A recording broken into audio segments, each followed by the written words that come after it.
Oke, terima kasih Mas Dimas ya, karena udah mau jam 7, kita, mulai saja ya. Jadi, jud sorry sorry. Oke, jadi malam ini sesuai dengan kemarin, diskusi, terima kasih ketersediaannya Mas Dimas untuk berbagi untuk pengalamannya pada saat mengembangkan, model ya, atau implementasi machine learning di kesehatan ya. Jadi malam ini seperti biasa kami dari sisi komunitas, berterima kasih kembali ke Mas Dimas untuk dan mau share soal yang sudah dilakukan sebelumnya. Nanti kegiatan ini memang kami juga record dan share ke YouTube. Jadi bagi teman-teman yang mau coba akses kembali materinya akan di-share ya ke sosial media maupun ke YouTube-nya komunitas ya. Di sini kebetulan mitra kami ada dari Lombok Dev, kemudian ada juga dari Petani Kode, salah satu komunitas IT juga yang cukup besar ya. Dan ada Artivisia juga sebagai salah satu entitas lembaga yang fokus dari sisi pengembangan AI ya. Nah, Mas Dimas juga mewakili dari lembaga tersebut dan juga dari UGM ya. Nanti mungkin Mas Dimas bisa sharing profilnya sedikit ya, profilnya sedikit mengapa istilahnya berkecimpung di dunia teknikal di machine learning dan sebagainya. Nah, mungkin kita mulai aja ya Mas ya. Nanti bagi teman-teman yang mau bertanya silahkan di tombol Q&A ada di sisi bawah ya. Nanti Q&A bisa langsung ditulis di situ. Apapun pertanyaannya nanti saya bacakan satu tergantung jumlah penanyanya. Nanti saya coba raise dan akan memberikan kesempatan 2 sampai 3 orang untuk bertanya langsung ya. Oke, kita mulai aja Mas ya. Silahkan saya over ke Mas Dimas. Baik, thank you banget Mas Lian atas kesempatan yang diberikan. Saya juga memberikan apresiasi kepada teman-teman dari komunitas. Kalau di bidang kesehatan biasanya elemen-elemen komunitas ini disebut sebagai COP ya, atau kadang COE, Community of Practice ataupun Center of Excellence, karena sebenarnya dari komunitas-komunitas ini nanti bisa muncul gagasan-gagasan inovasi yang itu sebenarnya akan menjawab tantangan-tantangan baik di bidang kesehatan ataupun di bidang manapun teman-teman berkecimpung. Dan sedikit perkenalan, saya Dimas Septian Eko Wahyu Sumunar. Saya latar belakang pendidikan untuk sarjananya sebenarnya adalah seorang perawat. Tapi long story short, waktu saya lulus SMA, sebenarnya saya tuh ambil tes psikologi atau peminatan. Dan pada saat itu sebenarnya minat saya adalah di bidang IT. Tapi ternyata bakat saya adalah di bidang kesehatan. Dan pada saat itu psikologis menyarankan saya agar saya mengambil pendidikan dokter, ilmu keperawatan, atau gizi kesehatan. Dan karena waktu itu saya benar-benar nggak tahu sama sekali nih teman-teman, kalau ternyata perawat itu akan menghadapi kasus-kasus trauma, perdarahan duluan dibandingkan dokter, akhirnya saya memilih ilmu keperawatan itu menjadi pilihan satu. Dan saya karena takut harus menyayat-nyayat, nanti ketemu mayat segala macam pada saat pendidikan dokter, akhirnya saya memilih untuk menjadi seorang perawat. Tapi seiring berjalannya waktu pun, saya minatnya tetap saya kembangkan. Dan minat ini saya kembangkan untuk terus di bidang IT, khususnya untuk pemanfaatan di bidang kesehatan. Oleh sebab itu, pada saat S2 saya mengambil Health Informatics di Karolinska Institutet. Itu adalah salah satu perguruan tinggi yang memang khusus untuk bidang kedokteran dan kesehatan di Swedia. Syukur alhamdulillah tahun 2023 kemarin saya menyelesaikan studi. Meskipun tesis atau tugas akhir saya itu tidak terkait dengan machine learning ataupun artificial intelligence, tapi selama pembelajaran di sana, saya cukup mendapatkan banyak kesempatan untuk bisa trial dan error, bisa untuk berinteraksi dengan profesor dan juga praktisi, ataupun orang-orang yang berasal dari industri artificial intelligence yang ada di Swedia. Dan saya akan mulai teman-teman presentasi ini dengan share screen, dan saya juga nanti persilahkan teman-teman, tadi sesuai dengan arahan Mas Lian, in case ada pertanyaan, feel free untuk dituliskan di dalam kolom Q&A. Dan in case nanti ada masalah teknis di sisi saya, entah masalah audio ataupun ada masalah visual, mohon disampaikan karena takutnya saya nanti kebablasan. Semoga ini sudah tampil di teman-teman semua. Dan judulnya di sini adalah domain expert dalam pengembangan machine learning. Kenapa kemudian itu penting? Karena teman-teman, saya seperti diibaratkan berbijak di dua sisi. Dalam artian saya tahu bagaimana cara mengelola sistem kesehatan, bagaimana cara asuhan kesehatan itu diberikan, bagaimana merawat seorang pasien yang sakit, bagaimana memulihkan keadaan sehatnya, tapi di sisi lain juga saya sedikit banyak memahami tentang proses-proses di bidang computer science ataupun system engineering. Inilah kenapa kemudian domain expert ini harus berada di antara kedua itu, ataupun kalaupun tidak, memang berasal dari ilmu yang ingin kita kembangkan untuk sisi machine learning-nya, tapi secara intens diajak komunikasi dengan teman-teman yang ada di computer science ataupun engineering ataupun developer. Nanti saya akan membawa beberapa case, contohnya adalah untuk coronary artery disease, tapi saya juga mau cerita tentang proyek teman saya yang tetangga banget, dia dari Singapura, dia mengembangkan screening untuk kasus gawat darurat. Untuk secara umum, outline-nya nanti kita akan membagi menjadi 3. Pertama adalah tentang data-data kesehatan, kemudian yang kedua adalah cross-platform untuk machine learning, dan yang ketiga adalah cross-framework untuk machine learning, yang ketiga adalah nanti ada clinical decision support system. Kita akan lanjut terlebih dahulu untuk merumuskan masalah. Teman-teman pasti memahami, sejak atau pasca COVID kemarin, Indonesia semacam melakukan akselerasi untuk di bidang kesehatan. Meskipun demikian, di sana Kementerian Kesehatan juga mengakui loh, kalau masalah data kesehatan itu paling utama ada 3. Pertama, banyak banget sumber data, tapi itu tidak ada semacam cleaning, jadi datanya duplikat, karena memang proses pengisiannya juga tidak hanya melalui satu pintu atau satu sistem, banyak sistem bisa jadi merekam ataupun mencatat data yang sama. Kemudian yang kedua, minimnya standarisasi data saat pencatatan, meskipun sekarang kita udah banyak ataupun familiar dengan FHIR, plus health interoperability, kemudian juga ada standar-standar terminologi ataupun bahasa yang sekarang digunakan secara serentak di Indonesia yang menjadi acuan, itu sudah menjadi sebuah hal yang positif.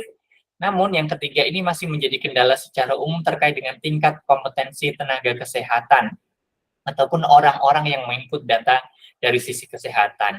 Malah kadang, kemarin banget nih, saya diskusi sama salah satu developer rumah sakit yang ada di Mojokerto, teman-teman. Dia cerita, di rumah sakitnya sedang ada semacam mapping untuk obat-obatan, misalkan paracetamol, barangkali teman-teman juga familiar, paracetamol itu obat untuk mengatasi demam panas. Paracetamol itu misalkan ada beberapa merek, let's say begitu kan, merek A, B, C. Nah, teman-teman developer ini udah minta sama orang-orang farmasi, tolong dong merek ini dipetakan, nanti dia masuk golongan apa, agar nanti di engineering-nya itu lebih mudah. Ini udah upaya yang bagus nih dari teman-teman developer untuk mengajak farmasi di sana. Tapi masalahnya, dari sisi kompetensi, ketersediaan sumber tenaga, itu masih menjadi kendala di rumah sakit. Akhirnya, si developer ini yang harus melakukan mapping tadi. Oke, paracetamol masuk ke ini, nanti kodenya mana, dia nyambung ke database yang mana. Padahal itu kan sebenarnya bukan ranahnya dari seorang developer. Tahu itu penting, tapi untuk melakukan tetap kita perlu melibatkan domain expert ataupun orang yang benar-benar memahami secara konteks keilmuannya. Ada satu kutipan yang menurut saya ini penting dan juga bermakna. Kesalahan saat menggunakan data yang tidak mencukupi itu lebih sedikit dibandingkan kesalahan ketika kita tidak menggunakan data sama sekali. Saya contohkan nih, barangkali teman-teman ingat betul waktu awal-awal 2020 kemarin waktu COVID. Tanggal 2 Maret sepertinya kita diumumkan bahwa kasus COVID pertama ditemukan di Indonesia. Tapi masih saja seakan-akan pemangku kebijakan di negara kita itu seperti abai atau mereka tidak percaya. Orang Indonesia kuat-kuat kok, ototnya kawat, tulangnya besi. Orang Indonesia udah biasa kayak gitu seperti masuk angin saja. Tapi apa kemudian dampaknya? Ketika kita bandingkan misalkan yang sebelah kiri ini Indonesia, kita mengalami dua puncak yang begitu besar, tinggi kasus kematiannya, sementara di negara-negara lain kenapa bisa kemudian itu sangat efektif? Yang di bagian chart sebelah kanan ini kita lihat kapan sih sekolah itu ditutup, kapan sih kebijakan work from home itu diberlakukan, kapan sih physical uh, pembatasan atau jaga jarak itu harus diterapkan, itu semua sudah dilakukan dan itu sudah terlihat dampaknya. Kasusnya meningkat secara perlahan, meskipun kemudian di tengah-tengah itu ada semacam kita colongan ataupun bolong, merasa sudah nyaman, sudah aman, tapi ternyata kasusnya kemudian meningkat. Berbeda halnya ketika kita bicara dengan negara yang agak jauh, berdekatan sama Australia sih. Ini adalah Perdana Menterinya waktu itu, tanggal 2 Februari itu langsung teridentifikasi satu orang pasien yang ada di luar Cina meninggal karena kasus COVID. Kemudian tanggal 3 Februari 2020, Selandia Baru ini langsung melarang semua kedatangan internasional.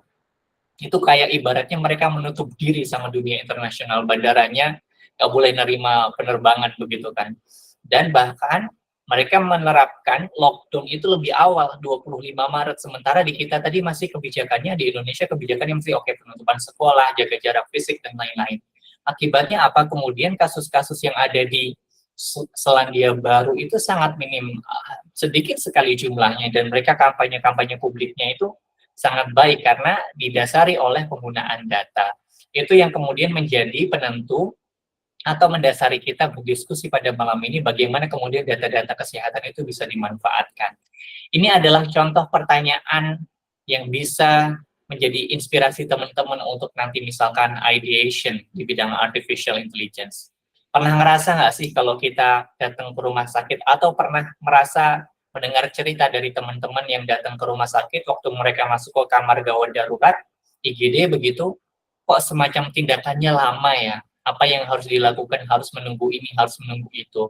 Nah, teman dari Singapura ini, si Clarice, dia mencoba mengembangkan sebuah model ataupun algoritma yang mengatasi class imbalance. Nanti kita akan diskusi lebih banyak class imbalance itu apa, sehingga dengan class imbalance yang diatasi itu, akurasi machine learning-nya itu menjadi lebih baik.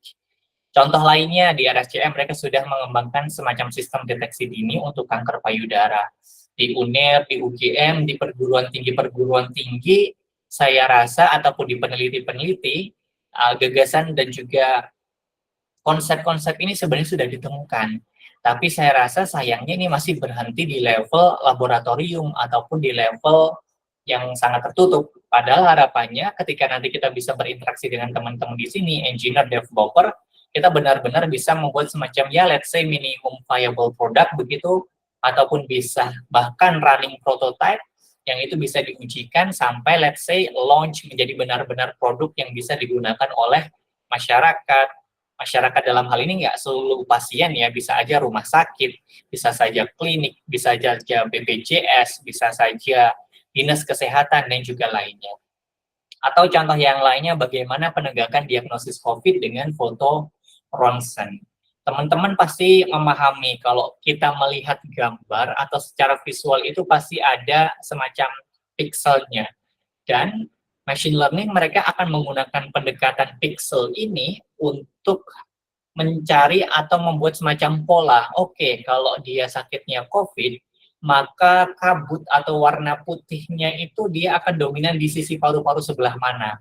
Itulah kemudian machine learning berperan, mereka akan mempelajari pola-pola tanpa harus mengetahui outcome-nya ya, apakah ini pasien COVID atau tidak, mereka nanti bisa mempelajari dengan dua prinsip ataupun pendekatan yang berbeda. Indonesia ini sebenarnya sangat potensial untuk kita bicara sumber data.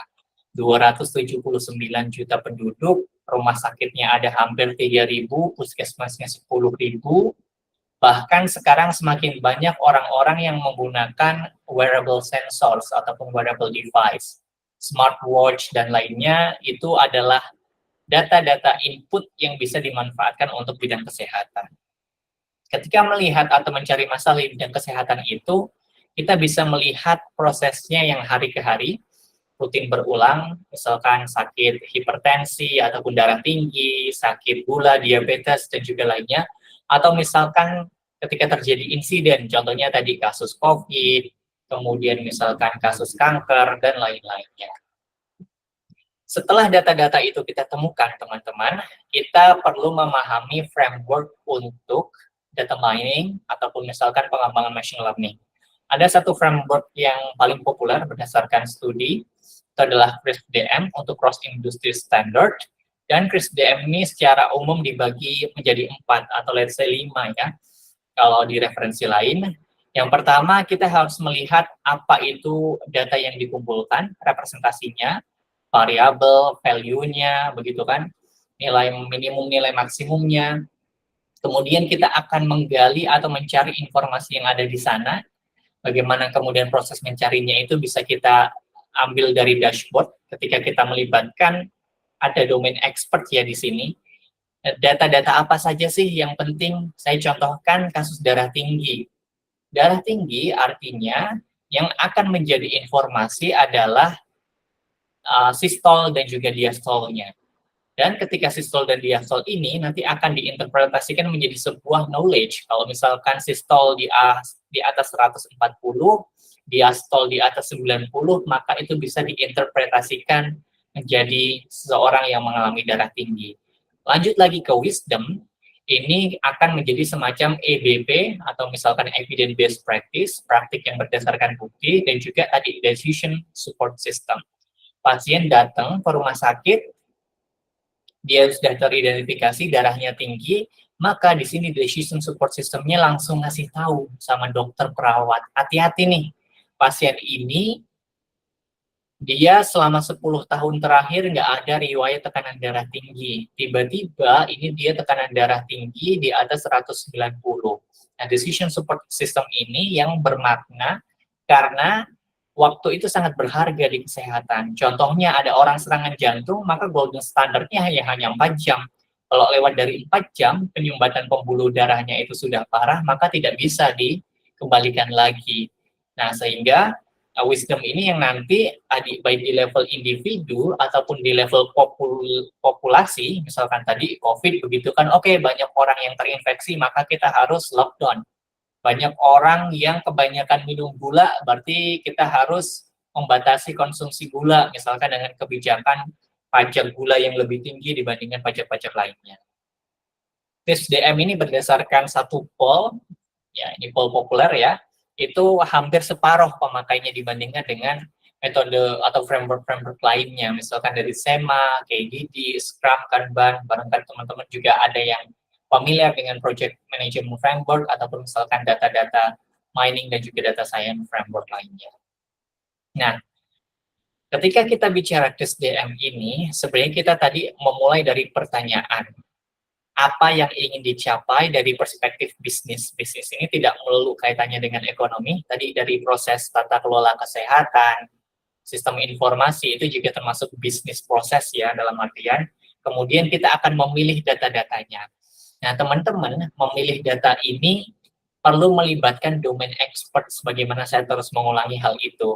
Karena kalau teman-teman dari IT, kemudian mengembangkan satu machine learning ataupun artificial intelligence di bidang kesehatan, bisa jadi ada fitur-fitur yang itu sebenarnya secara klinis ataupun secara penelitian ilmiah itu penting, tapi malah kelewatan.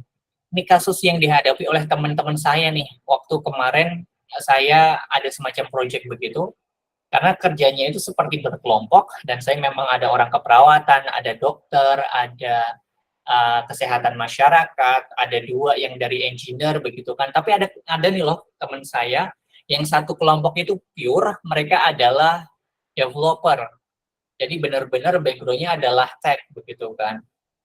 Entah spesialisasinya misalkan di sisi front end, back end, ataupun spesialisasi lainnya, tapi pure mereka nggak ada teman-teman kesehatan. Akhirnya apa? Mereka fokusnya adalah mencapai akurasi yang paling tinggi, teman-teman. Akurasinya mencapai 92% begitu. Tapi ada satu yang mereka kelewatan. kolesterol malah tidak dimasukkan untuk coronary artery disease atau penyakit jantung koroner. Padahal itu indikator yang bukan paling menentukan, tapi indikator yang cukup juga berkontribusi menentukan kejadian penyakit jantung koroner. Dan yang terakhir, setelah 3 tahapan ini dilalui, tinggal kita menentukan deployment-nya, apakah itu mau stand alone, apakah itu nanti bisa embedded ke rekam medis elektronik, ataupun misalkan sistem rumah sakit, sistem klinik, sistem puskesmas, dan juga lainnya, itu kemudian ditentukan di tahap keempat.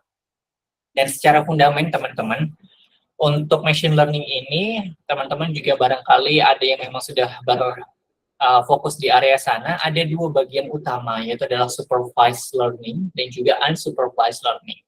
Bedanya adalah ketika kita di supervised learning, teman-teman, datanya itu sudah di-label. Pasien A, dia tekanan darahnya berapa, kemudian kadar gulanya berapa, status jantung koronernya positif. Ada pasien B, misalkan dia punya profil yang sama tentang tekanan darah dan juga diabetes ataupun kadar gulanya, tapi kok dia negatif. Nah, ini kemudian nanti kita akan minta mesin ataupun komputer untuk mempelajari mana sih kedekatannya, condongnya itu lebih ke positif atau negatif. Tapi kalau datanya cuma 1-2, tentu itu nanti biasnya bisa tinggi sekali, sehingga di sini kita memerlukan jumlah ataupun basis data yang cukup besar. Dan syukurnya basis-basis data itu sekarang semakin mudah untuk kita dapatkan, selain memang di proses Kementerian Kesehatan yang mereka menerapkan tadi terminologi standar dan juga penggunaan rekam medis elektronik. Nah, teman-teman, untuk public data ini cukup banyak tersedia di internet, bahkan contohnya BPJS mereka juga sudah memberikan sampel data mereka dari tahun 2017 bahkan. Ini yang kemarin terbaru 2023, mereka rilis dari tahun 2021 sampai 2023. Tapi berdasarkan pengamatan saya, data sampelnya BPJS ini mereka tidak label dataset. Jadi benar-benar data yang tidak memberikan makna dari file Excel-nya itu, dalam artian tidak dikaitkan pasien ini kemudian sakitnya apa. Sehingga nanti pendekatan yang bisa dilakukan adalah di sini kalau kita pakai data sampelnya BPJS, itu adalah menggunakan unsupervised learning. Banyak yang lainnya dari UCI, misalkan Singapore Open Data, bahkan di Indonesia juga sekarang sudah semakin banyak katalog data terbuka, misalkan Satu Data Indonesia, Open Data Indonesia. Nah, saya kurang tahu nih teman-teman, beberapa hari ini saya coba cek Kaggle, di komputer atau laptop saya ini statusnya selalu 502, saya kurang tahu bad gateway kenapa, tapi saya sebenarnya pengen kutip beberapa data dari Kaggle juga nih, cuman kok nggak pernah bisa berhasil. Tapi kalau teman-teman ada yang berhasil akses ke sana, boleh deh nanti saya coba cek, barangkali ada yang salah sama konfigurasi jaringan saya. Nah, untuk algoritmanya, ini selain supervised dan juga unsupervised, sebenarnya ada yang lebih kompleks, misalkan reinforced learning, deep learning, misalkan ada neural network dan juga lainnya. Saya tentu tidak mendalami sejauh itu, dalam artian tadi kembali saya sampaikan, saya berpijak di 2 sisi, sedikit banyak mengetahui dari sisi teknisnya, tapi juga saya dasarnya adalah seorang perawat yang lebih banyak mengetahui di bidang kesehatannya. Ini adalah contoh bagaimana kemudian supervisor itu dimanfaatkan untuk decision tree ataupun model yang diterapkan. Kemudian ada random forest yang di sebelah kanan, kemudian ada yang sebelah ini tuh saya lupa sepertinya SVM. Kemudian yang sebelah kanan sepertinya itu yang menggunakan K-nearest neighbor. Jadi dia akan menentukan titik di antara 2 warna yang dominan dan menghitung jarak dari satu titik ke titik lainnya. Sementara kalau yang supervised learning ini adalah contoh-contohnya, data-datanya kemudian benar-benar tidak dilabeli sehingga komputer ataupun mesin yang akan mencoba menginterpretasikan apa makna dari data-data tersebut. Dan penting untuk melakukan iterasi, semakin iterasinya banyak, biasanya itu semakin fine ataupun datanya semakin jelas batasnya antara let's say A ataupun B. Dan ketika kita bicara tentang data science, machine learning, tentu ada matriks yang perlu kita ukur. Di antaranya adalah misalkan close output dan juga probability output, tapi yang paling populer biasanya kita menggunakan semacam confusion matrix, misalkan ada F1 score, AUC, dan juga lainnya, misalkan cross validation ataupun RMSE. Sekarang kita akan berlanjut ke CDSS, karena nanti saya harapannya kita akan lebih banyak membahas di bagian ini. Kenapa kemudian decision support ini penting? Pertama, bisa meningkatkan tentang keselamatan pasien. Tadi contohnya, pasien masuk ke IGD, yang harusnya dia bisa ditangani dalam 3 menit, tapi kadang harus menunggu ini itu, dia baru ditangani 10 menit. Kalau kasusnya dia sudah kritis, tentu itu sangat berbahaya. Yang kedua, dari sisi tata kelola, manajemen klinis itu juga CDSS akan meningkatkan efisiensi, karena mereka bisa memberikan masukan mana sih proses yang sebenarnya itu bisa dilewati ataupun proses yang sebenarnya menghabiskan resource paling banyak. Belum kalau kita bicara tentang biaya. Seringkali kita, atau mungkin saya yang banyak mendengar cerita pasien yang harusnya kemudian tidak dirujuk, tapi dia akhirnya dirujuk karena tadi keterbatasan pengetahuan tenaga kesehatan yang di level puskesmas ataupun lainnya. Dengan bantuan CDSS ini dia semacam ada layer filtering. Jadi oke, pasien ini sebenarnya bisa loh ditangani begitu kan di puskesmas, tidak harus dikirim ke rumah sakit. Dari sisi tenaga kesehatan biayanya juga lebih murah, dari sisi pasien mereka juga bisa menghindari menghabiskan waktu harus ke rumah sakit, menghabiskan biaya perjalanan. Ya kalau rumah sakitnya dekat, kalau misalkan kemudian harus jauh, berkendaraan lama dan lainnya, itu menjadi tantangan. Sampai untuk pengembangan workflow, baik di bidang kesehatan, ataupun untuk di pengelolaan rumah sakit, fasilitas kesehatan, dan juga lainnya. Tapi teman-teman, CDSS itu juga ada hambatan ataupun ada dampak negatifnya. Dokter, perawat, ataupun tenaga kesehatan lainnya bisa loh merasakan kelelahan. Karena mereka terlalu banyak nih, misalkan mendapatkan warning, oke pasien kamu nih udah kritis, pasien kamu nih harus diiniin. Nah, itu menyebabkan kelelahan yang bisa berpengaruh, balik lagi, malah efeknya negatif ke keselamatan pasien. Tapi dengan mekanisme-mekanisme komputerisasi ataupun kita dengan pendekatan teknik bisa kan kita coba untuk implementasikan algoritma. Misalkan kalau udah 3 kali warning, oke, berarti di stop. Tapi kalau in case yang critical, 3 kali warning tidak direspon, maka komputer akan menyalakan alarm dan juga lainnya. Hambatan lainnya adalah finansial. Untuk saat ini belum murah dalam hal penerapannya, meskipun sebenarnya infrastruktur ataupun resource yang diperlukan itu sederhana. Belum lagi kita bicara kalau misalkan keterampilan pengguna, literasi komputer untuk yang menggunakan sistemnya, sampai kualitas dukungan itu dari pimpinan, dari keuangan, dari kebijakan, dan lain-lainnya, sampai yang paling kanan bawah nih teman-teman, ini yang kaitannya dengan interoperabilitas. Meskipun kita sudah punya standar nasional, tapi interoperabilitas ini masih menjadi tantangan bersama. Ini saya akan tunjukkan kasusnya Singapura. Dia menyasar tentang class imbalance ataupun ketidakmerataan kelas. Jadi secara sederhana teman-teman saya akan visualisasikan minum es dan juga hujan-hujanan dampaknya batuk. Kemudian yang di bawah minum es tapi nggak hujan-hujanan, dampaknya tidak batuk.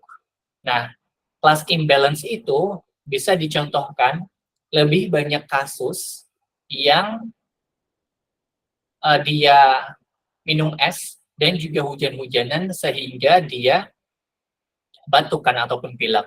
Nah, kalau ini ada 10.000 sampel data, sementara tadi musuhnya itu yang dia minum es tapi tidak hujan-hujanan hanya ada 900, nah class imbalance ini bisa membuat bias yang hasilnya seharusnya tidak selalu negatif malah menjadi positif. Nanti barangkali teman-teman yang di teknis ataupun di machine learning bisa mengoreksi saya atau memberikan klarifikasi, tapi berdasarkan interpretasi yang saya pahami dari case ini adalah class imbalance yang ada di unit gawat darurat Rumah Sakit Singapura itu cukup tinggi sehingga menyebabkan akurasi triasenya itu rendah. Triase itu secara sederhana itu akan membagi pasien, teman-teman. Jadi kalau kita masuk ke gawat darurat, itu akan dibagi menjadi golongan hijau, artinya dia tidak emergency, nanti ada golongan kuning, ada golongan orange, ada golongan merah. Secara sederhananya begitu, meskipun kalau di gawat darurat biasanya mereka akan menggunakan sistem scoring. Nah, hebatnya teman-teman, Singapura ini mereka sudah memiliki elektronik data dari tahun 2008.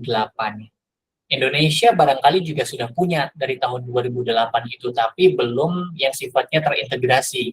Nah, di sini teman saya ini dia bisa dapat 1.833.000 data kunjungan ke unit gawat darurat rumah sakit yang ada di Singapura. Jadi kita ya salut dan amazed bagaimana mereka.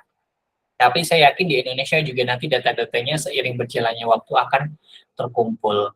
Lalu model yang digunakan oleh teman saya ini adalah dengan Auto Score Imbalance Framework yang akhirnya pada saat di deployment itu bisa meningkatkan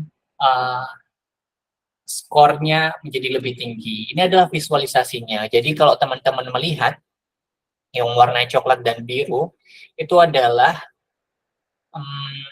hasil dari pengembangan algoritmanya, sementara untuk yang garisnya putus-putus itu adalah hasil ataupun sistem yang telah digunakan sebelum penelitian ini dilakukan. Jadi secara umum kita bisa bilang false positifnya itu bisa ditekan sehingga akurasinya meningkat. Lalu saya akan contohkan untuk kasus yang memang saya benar-benar pure, saya pegang sendiri, atau yang saya lakukan, ini adalah untuk screening pasien dengan coronary artery disease ataupun penyakit jantung koroner. Apa sih manfaatnya? Ini dilatar belakangi teman-teman, karena keterbatasan alat kesehatan yang ada di daerah ataupun di puskesmas. Jadi ketika tidak ada alat yang bisa digunakan untuk gold standard menilai apakah pasien itu dia harusnya dirujuk atau dirawat karena coronary artery disease atau tidak, kita mengembangkan sistem ini yang berdasarkan profiling ada 12 variabel di sana, jenis kelamin, tekanan darah pada saat istirahat, kolesterol, gula darah, dan juga lainnya. Domain expert, teman-teman, tugasnya adalah di sini. Domain expert itu tidak bisa hanya melihat dari sisi teknisnya. Dia harus menggunakan acuan yang ada, yang dituliskan atau yang diterbitkan oleh memang orang yang expert di bidangnya. Contohnya di sini ada dari American Heart Association atau misalkan dari Persatuan Rumah Sakit, ini dari Kemenkes ya, dari Keputusan Menteri Kesehatan tentang pedoman pengendalian penyakit jantung dan juga pembuluh darah.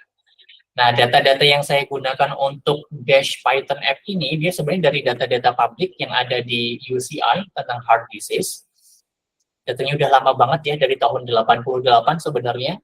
Dan itu pun saya tidak menggunakan semua atribut. Di sini misalkan ada 14 subset, tapi saya hanya menggunakan 12 tadi, karena 2 yang tadi itu berdasarkan pertimbangan klinis dan juga kesehatan tidak bermakna atau tidak berpengaruh terhadap kejadian coronary artery disease. Dan ini adalah beberapa contoh datanya. Teman-teman juga pasti familiar dengan yang jenis datanya, kemudian fiturnya, sampai deskripsinya, unit pengukurannya, apakah ada missing values. Nah, biasanya untuk di AI kita juga melakukan cleaning. Jadi kalau ada missing values kita drop karena khawatirnya itu nanti malah mencemari ya dari kualitas data yang kita punya. Saya juga sudah membagikan repository ini. Teman-teman juga boleh banget kalau misalkan ada komentar atau ada catatan terkait dengan kode yang sudah dikembangkan, karena ini project yang cukup singkat, sekitar 2 bulan aja. Tapi secara umum, dengan Dash Python app ini, tadi algoritma yang sudah saya kembangkan itu dikemas dalam sebuah pickle. Kemudian pickle-nya itu di-load, kemudian nanti dihubungkan ke front-end, yang menggunakan atau meminta input data dari usia, jenis kelamin, dan juga variabel lainnya. Setelah itu akan memunculkan rekomendasi. Saya akan tampilkan bagaimana sistem ini bekerja. Sekarang saya akan coba melihat, ya, coba saya refresh dulu. Oke. Kita ke window.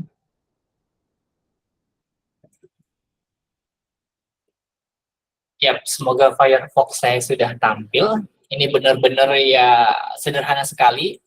Person nomor itu ibarat nomor induk kependudukan di Indonesia. Jadi kalau di Swedia mereka menggunakan tanggal lahir, kemudian ada 4 digit yang unik, kemudian usia.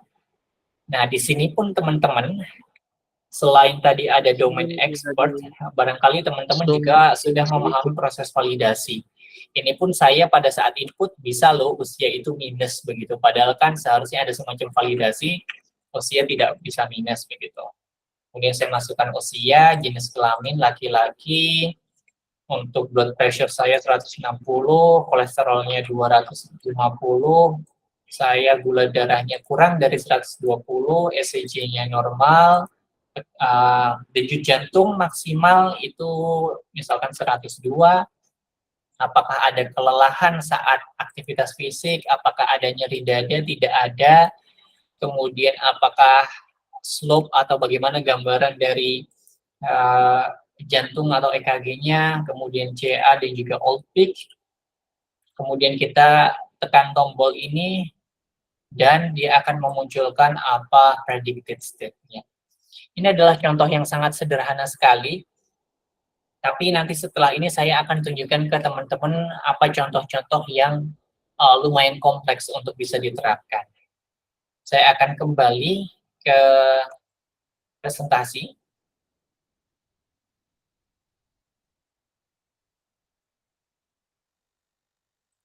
Saya akan ke presentasi kembali. Ya. Ini kemudian akan menjadi pemantik buat teman-teman semua bahwa sebenarnya artificial intelligence itu adalah market yang niche ya, atau untuk saat ini dia adalah niche tapi benar-benar butuh specialize ataupun area yang benar-benar terspesialisasi. Tapi kalau teman-teman kunjungi 2 website yang saya sebutkan itu, saya benchmarknya ke Swedia karena mereka termasuk negara yang paling inovatif nomor 3 atau nomor 4 kemarin di tahun 2023. Itu banyak contoh penerapan artificial intelligence untuk di healthcare. Tapi kalau teman-teman kunjungi ai.se, itu tidak hanya di healthcare, tapi juga itu akan ditampilkan startup-startup yang menggunakan artificial intelligence, misalkan untuk driving, atau misalkan untuk logistik. Ada loh teman-teman di Swedia yang perusahaan itu dia tugasnya optimize agar pengiriman paket dari satu daerah ke daerah lainnya itu bisa dibuat lebih sederhana.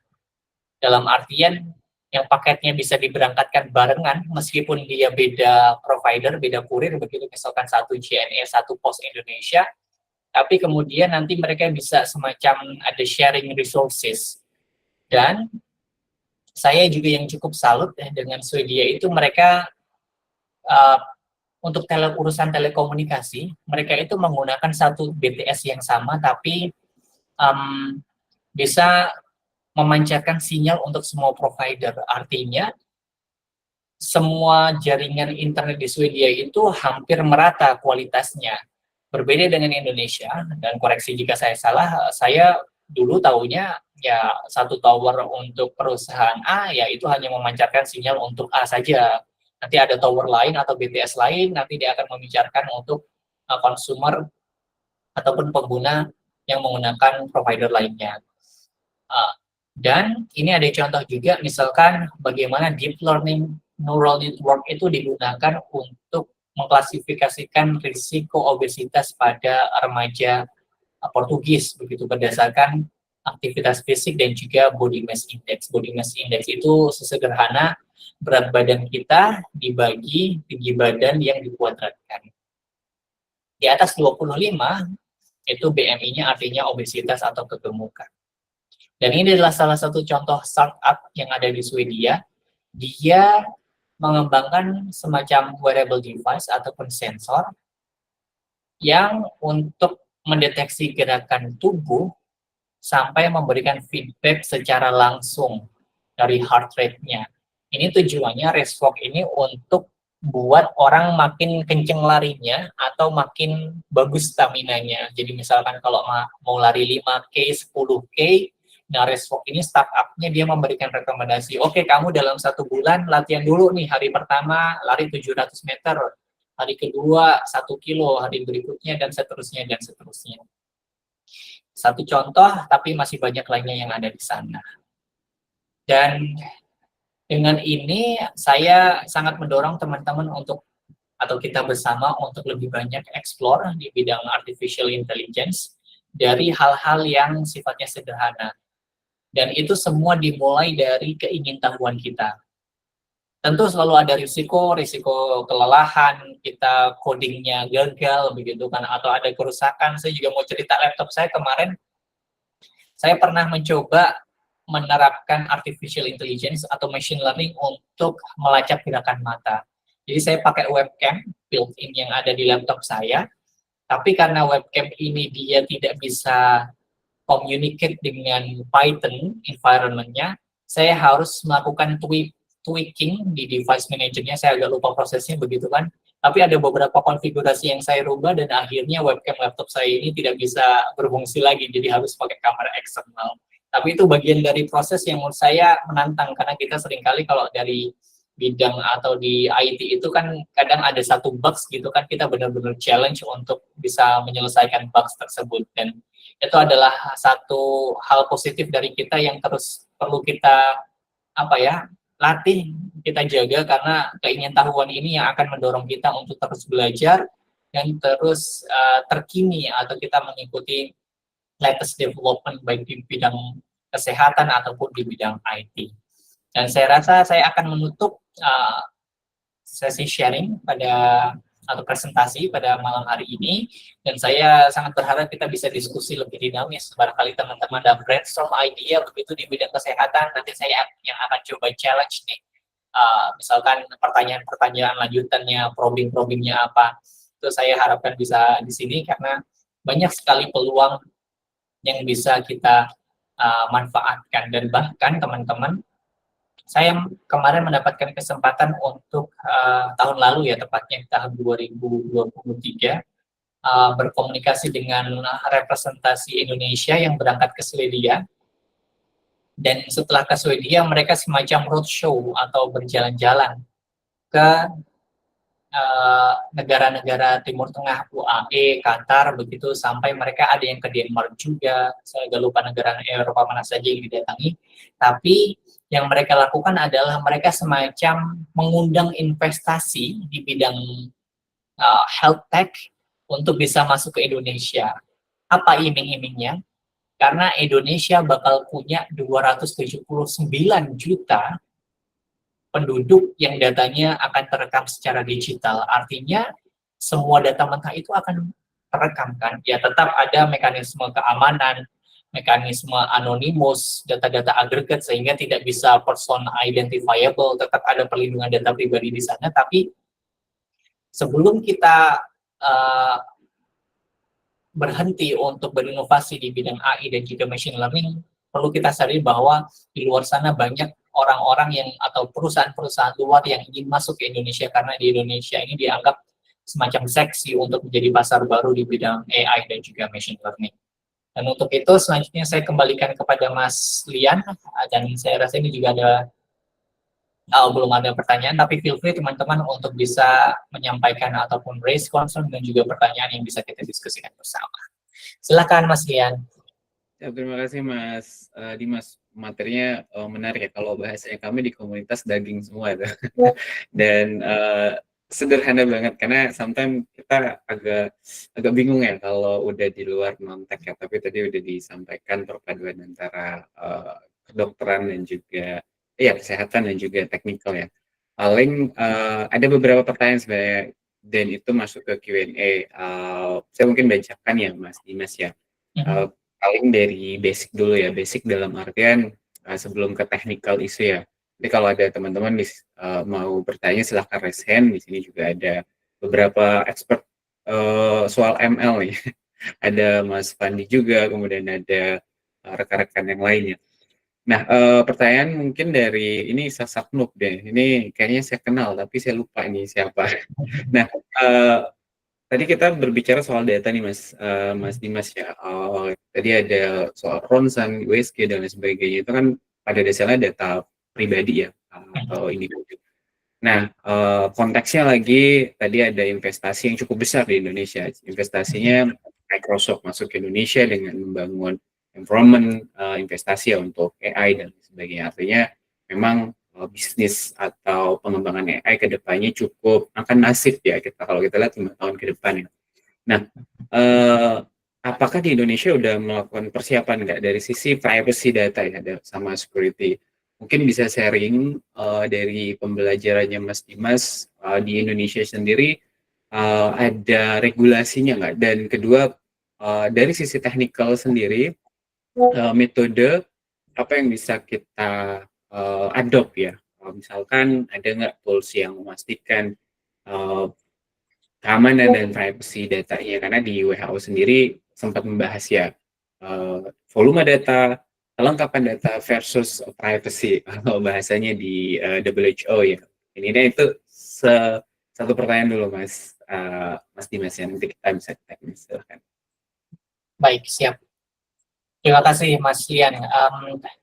Saya akan mencoba menjawab berdasarkan pengalaman yang saya miliki. Pertama, kalau kita bicara tentang perlindungan data pribadi, syukur di Indonesia kita sudah punya undang-undang yang menjadi dasar hukum atau mendasari untuk upaya-upaya perlindungan data pribadi. Untuk yang di sisi Permenkes, saya perlu cek lebih lanjut, tapi di Kementerian Kesehatan sudah memberikan perhatian untuk perlindungan data pribadi ini, diantaranya dengan semacam enkripsi untuk unique identifier-nya. Tentu kita tahu kalau unique identifier di Indonesia itu adalah nomor induk kependudukannya. Sehingga pada saat kita menyimpan atau menggunakan data itu, sebisa mungkin kita melakukan hashing atau semacam hashing yang tidak bisa di-revert ya, atau yang tidak bisa di-reverse. Jadi ketika kita menggunakan data, sebenarnya sesederhana kita bisa meninggalkan data-data itu atau data-data pribadi tadi yang kita gunakan itu hanya misalkan data-data yang kaitannya dengan penyakit. Contohnya di sini teman-teman, saya akan coba visualisasikan sederhana, ini juga kaitannya dengan pertanyaan Mas Sasak tadi ya. Untuk kita lihat di playbooknya Kementerian, di playbooknya Satu Sehat ini teman-teman, itu di sana kan ada identifier, yaitu NIK, ada nama, tanggal lahir, tempat lahir, gender, kemudian alamat, dan lainnya. Contohnya, kita mau mengembangkan artificial intelligence ataupun machine learning untuk melihat apa kaitannya usia dengan kejadian penyakit jantung.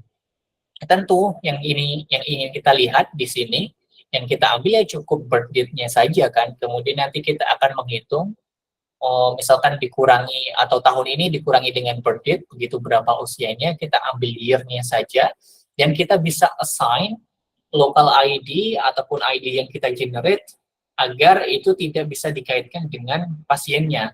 Ini adalah salah satu upaya yang bisa dilakukan karena pertama, kalau kemudian ini bisa diidentifikasi sebagai person, itu sudah tentu menyalahi ketentuan.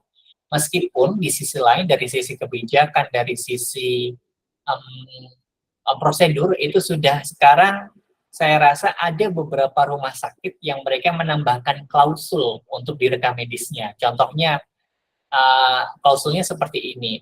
Saya menyatakan bersedia data-data saya dalam tanda kurung begitu yang tidak terkait dengan atau non person identifiable information untuk digunakan dalam pengembangan atau penelitian di bidang kesehatan, meliputi tidak mencakup namun tidak terbatas pada misalkan pengembangan machine learning untuk bidang kesehatan, untuk tata laksana penyakit dan lain-lain. Saya rasa ketika kita sebagai pemilik data, karena saya termasuk yang setuju juga bahwa data kesehatan ataupun data-data yang kaitannya dengan individu itu adalah milik individu tersebut dan mereka yang berhak menentukan.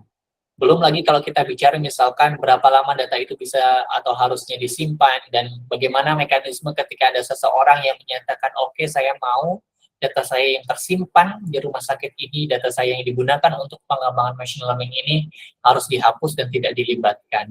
Saya rasa itu pengalaman-pengalaman yang saya temukan, tapi tentu saya memahami teman-teman yang di bidang engineering ataupun IT lebih expert dalam hal bagaimana upaya-upaya untuk memberikan perlindungan tambahan agar person identified ini tidak menjadi risiko terhadap privasi.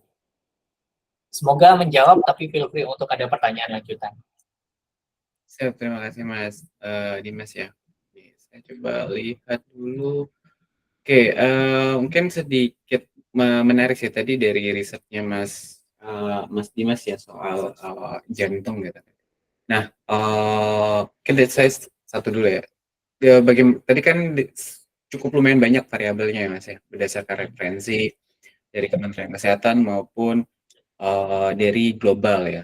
Nah, bagaimana sih menentukan mana sih variabel yang bisa digunakan dan mungkin ada saran juga dari Mas Dimas, misalkan nanti pada saat rekan-rekan di sini mau mengembangkan AI atau ML dan susah menemukan domain expert, tapi mereka mau mengembangkan produk berupa AI atau ML, kira-kira ada tips nggak sih nentuin bahwa ini variabel yang bisa digunakan, ini yang tidak digunakan, dan sebagainya itu sih. Mas Dimas, silakan. Siap. Makasih Mas Lian. Untuk ini saya akan sekaligus mengilustrasikan. Saya ambil dari tadi yang ini ya, punyanya AA. Coba saya buka ini.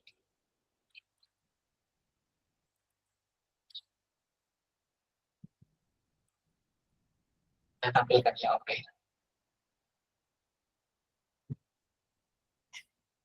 Nah, di sini teman-teman, ini panjang banget guideline-nya, tapi tadi saya sarankan tetap kita harus libatkan domain expert atau memang orang yang ahli di sana. Saya akan coba tunjukkan misalkan dengan physical activity di 4211 ya. Sebenarnya untuk menjawab pertanyaan ini, kita bisa menggunakan semacam intuisi yang kita miliki. Contohnya, ini semacam apa ya, saya juga sekarang lagi belajar untuk tes potensi akademik, jadi ini agak seru karena belajar antara premis dan juga misalkan apa resultnya. Contohnya di sini ada kalimat menyatakan, pasien yang tidak memiliki kontraindikasi, latihan fisik itu direkomendasikan setidaknya lebih dari 150 menit per pekan untuk moderate intensity atau 75 menit, lebih dari sama dengan 75 menit untuk orang yang dengan intensity higher intensity aerobic activities untuk meningkatkan kapasitas fungsional dan juga kualitas hidup.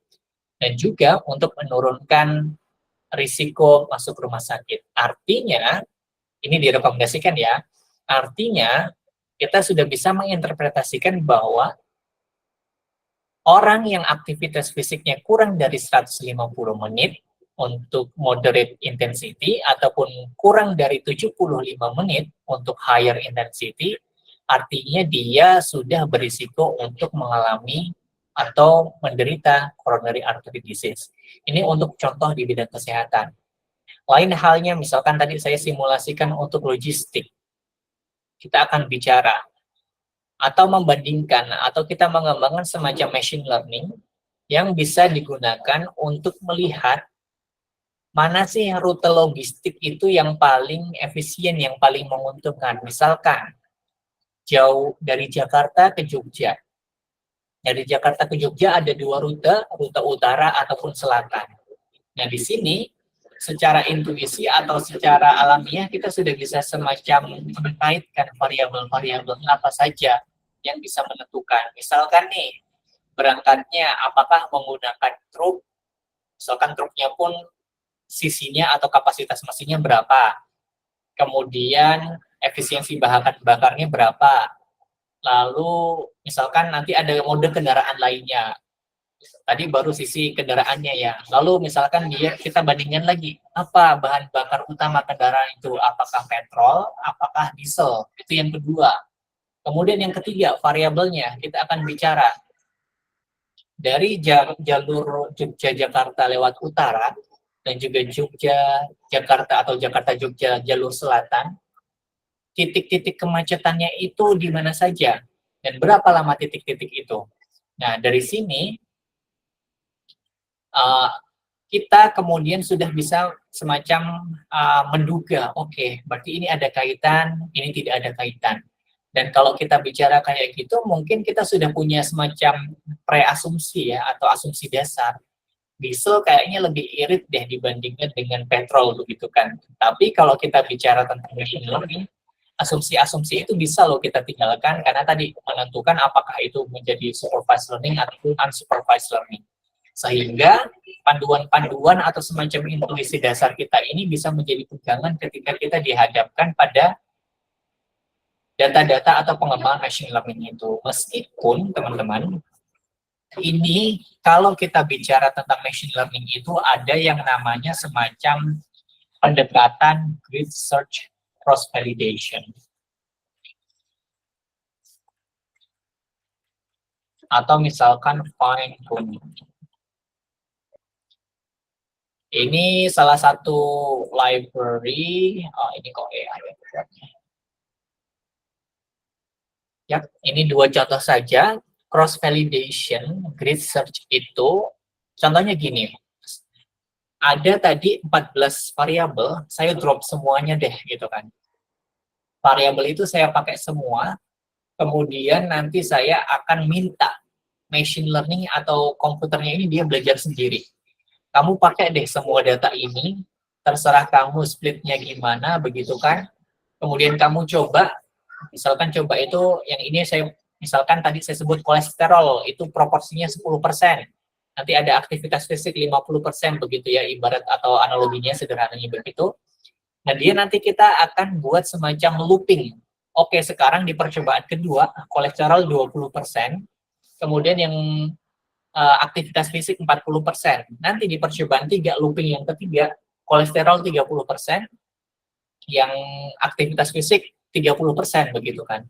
Nah, ini akan berjalan dan semakin banyak iterasi, maka sistem akan mempelajari atau mereka bahkan bisa merekomendasikan, oke, variabel ini kalau diikutkan, dia akurasinya malah turun nih 5%.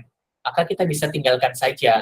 Nah, itu kemudian menjadi tahapan untuk search cross validation dan juga fine tuning ini, semacam kita ngutak-utak ya, atau semacam ngoprek mana yang bisa kita besarkan proporsinya atau yang bermakna, mana yang bisa kita tinggalkan.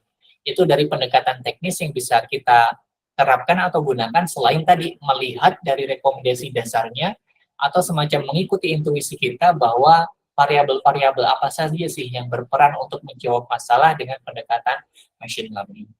Itu Mas Lian, dan monggo kiranya ada klarifikasi atau pertanyaan kita. Ya, terima kasih Mas Dimas. Kalau saya bisa simpulin sebenarnya tetap butuh domain expert ya. Karena Ya. dari 14 variabel itu tentu membingungkan juga ya mana yang kira-kira kepake atau enggak ya untuk logic dan analisisnya. Nah, Siap. anyway kita move karena satu pertanyaan itu cukup panjang kan kita diskusin. Bagi Bapak Ibu atau rekan-rekan di online mau nanya silahkan ya. Raise hand atau seperti apa. Silahkan Mas Arfian. Ini dosen juga nih. Silahkan Mas. Ya, selamat malam Mas Dimas. Terima kasih juga Mas Lian. Sudah saya clear ya? Bisa ya didengar? Clear. Silakan Mas. Iya, terima kasih ya Mas Dimas. Sharing yang sangat menarik ya. Saya sebenarnya nggak ada basic IT sih, cuman sudah mulai tertarik karena banyak penelitian kesehatan itu sekarang sudah pakai machine learning, kemudian sistem pakar kayak gitu. Saya nggak ngerti sih, cuman menarik misalnya kayak deteksi retinopati pada pasien diabetes menggunakan citra mata. Nah, itu Ya. nggak ngerti, cuman menarik itu menurut saya. Atau misalkan citra yang untuk deteksi pasien DBD, itu kan ada peteki atau bintik-bintik merah di kulitnya. Nah, itu entah citra kulit atau apa namanya.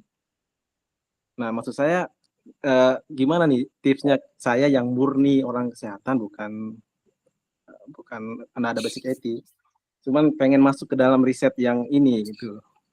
Kira-kira ada tips dari Mas Dimas nggak? Karena kalau secara klinis ya mungkin kami paham bahwa mungkin menghubungkan simptom atau tanda gejala suatu penyakit dengan entah nanti EI atau apa gitu ya. Cuman ada gapnya di situ. Saya nggak bisa masuk. Ya. Siap. Mohon sharing dan masukannya Mas Dimas. Terima kasih. Oke. Makasih Mas Arfian atas pertanyaannya. Saya memberikan apresiasi dulu kepada kita-kita yang curious atau ingin tahunya itu selalu tumbuh begitu kan. Jadi Mas Arfian mendasarkan pertanyaannya, kalau kemudian kita mau masuk nih di bidang AI, saya akan terlebih dahulu menyarankan ikuti kata hati untuk memilih spesifik area ataupun expertise yang ingin didalami.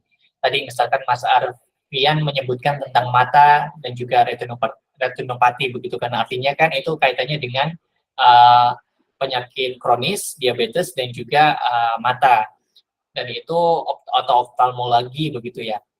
Nah, untuk memulai ke sana, berdasarkan pengalaman pribadi saya, kita bisa mulai explore dari data-data yang ada atau dari proyek-proyek yang sudah dilakukan oleh orang-orang, Mas Arfian.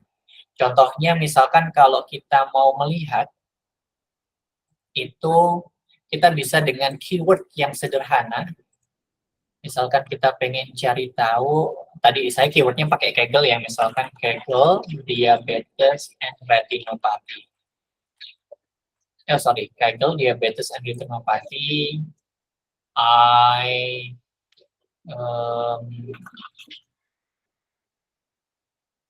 Saya agak sulit cari kalau matanya apa ya. AI mungkin. Oke, ini ada satu yang paling atas, diabetic retinopathy detection. Identify signs of diabetic retinopathy in eye images. Atau misalkan yang bagian bawahnya begitu kan, itu secara umum sama. Kenapa kemudian ini bisa muncul? Karena ini yang saya ingin menambahkan konteks kepada teman-teman. Kita sering di Indonesia atau negara-negara yang second world atau third world itu tidak diuntungkan oleh kebijakan-kebijakan atau rekomendasi-rekomendasi yang diterbitkan oleh negara-negara barat, karena profil atau masyarakat kita itu berbeda. Contohnya teman-teman, sederhana aja. Kalau kita bicara ukuran baju anak-anak Amerika sama ukuran baju anak-anak Indonesia, jelas beda banget dong. Apa dampaknya? Dampak yang paling umum adalah sering anak-anak Indonesia dianggap dia ketinggalan pertumbuhannya dibandingkan anak-anak negara barat. Padahal harusnya standarnya beda dong antara standar anak Indonesia dan standar anak barat. Begitu halnya untuk kasus-kasus klinis, seringkali rekomendasi, guideline, atau penelitian ilmiah itu dia sifatnya localized, Mas Arfian. Atau dia hanya berlaku di konteks atau setting yang dilakukan penelitian itu. Misalkan di Inggris, di UK, misalkan di Swedia, di Belanda, dan lainnya. Nah, kemudian artificial intelligence ini dia bisa membantu untuk semacam melokalisasi. Ayo kita kumpulkan foto mata dari masyarakat Indonesia, atau cari foto publik dataset mata orang Indonesia yang bisa kita gunakan untuk mengembangkan AI ataupun machine learning di bidang ini. Tapi untuk mencari itu, saya biasanya mengawali dari tadi menggunakan keyword-keyword yang bisa dilakukan di sana, yang bisa dituliskan di Google, kemudian mencari keyword itu dan mempelajari bagaimana orang-orang menerapkan atau pendekatan machine learning yang mereka gunakan. Itu baru satu kasus, dan kasus-kasus lainnya tentu bisa lebih banyak.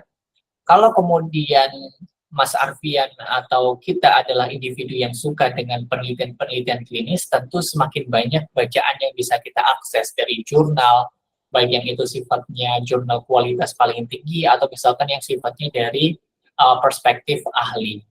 Saya rasa itu Mas Arfian untuk masuk ke sana tentu ini butuh waktu dan juga dedikasi, karena saya setelah melakukan atau um, explore tentang tadi, mendeteksi penyakit yang bisa muncul dengan gerakan mata, setelah itu saya seakan masih minim untuk explore lagi di bidang AI mana yang bisa saya terapkan untuk di bidang kesehatan. Tapi tentu itu bisa terus berkembang sesuai dengan ketertarikan dan juga ekspertis dari kita. Demikian Mas Arfian, semoga menjawab, tapi feel free untuk diklarifikasi.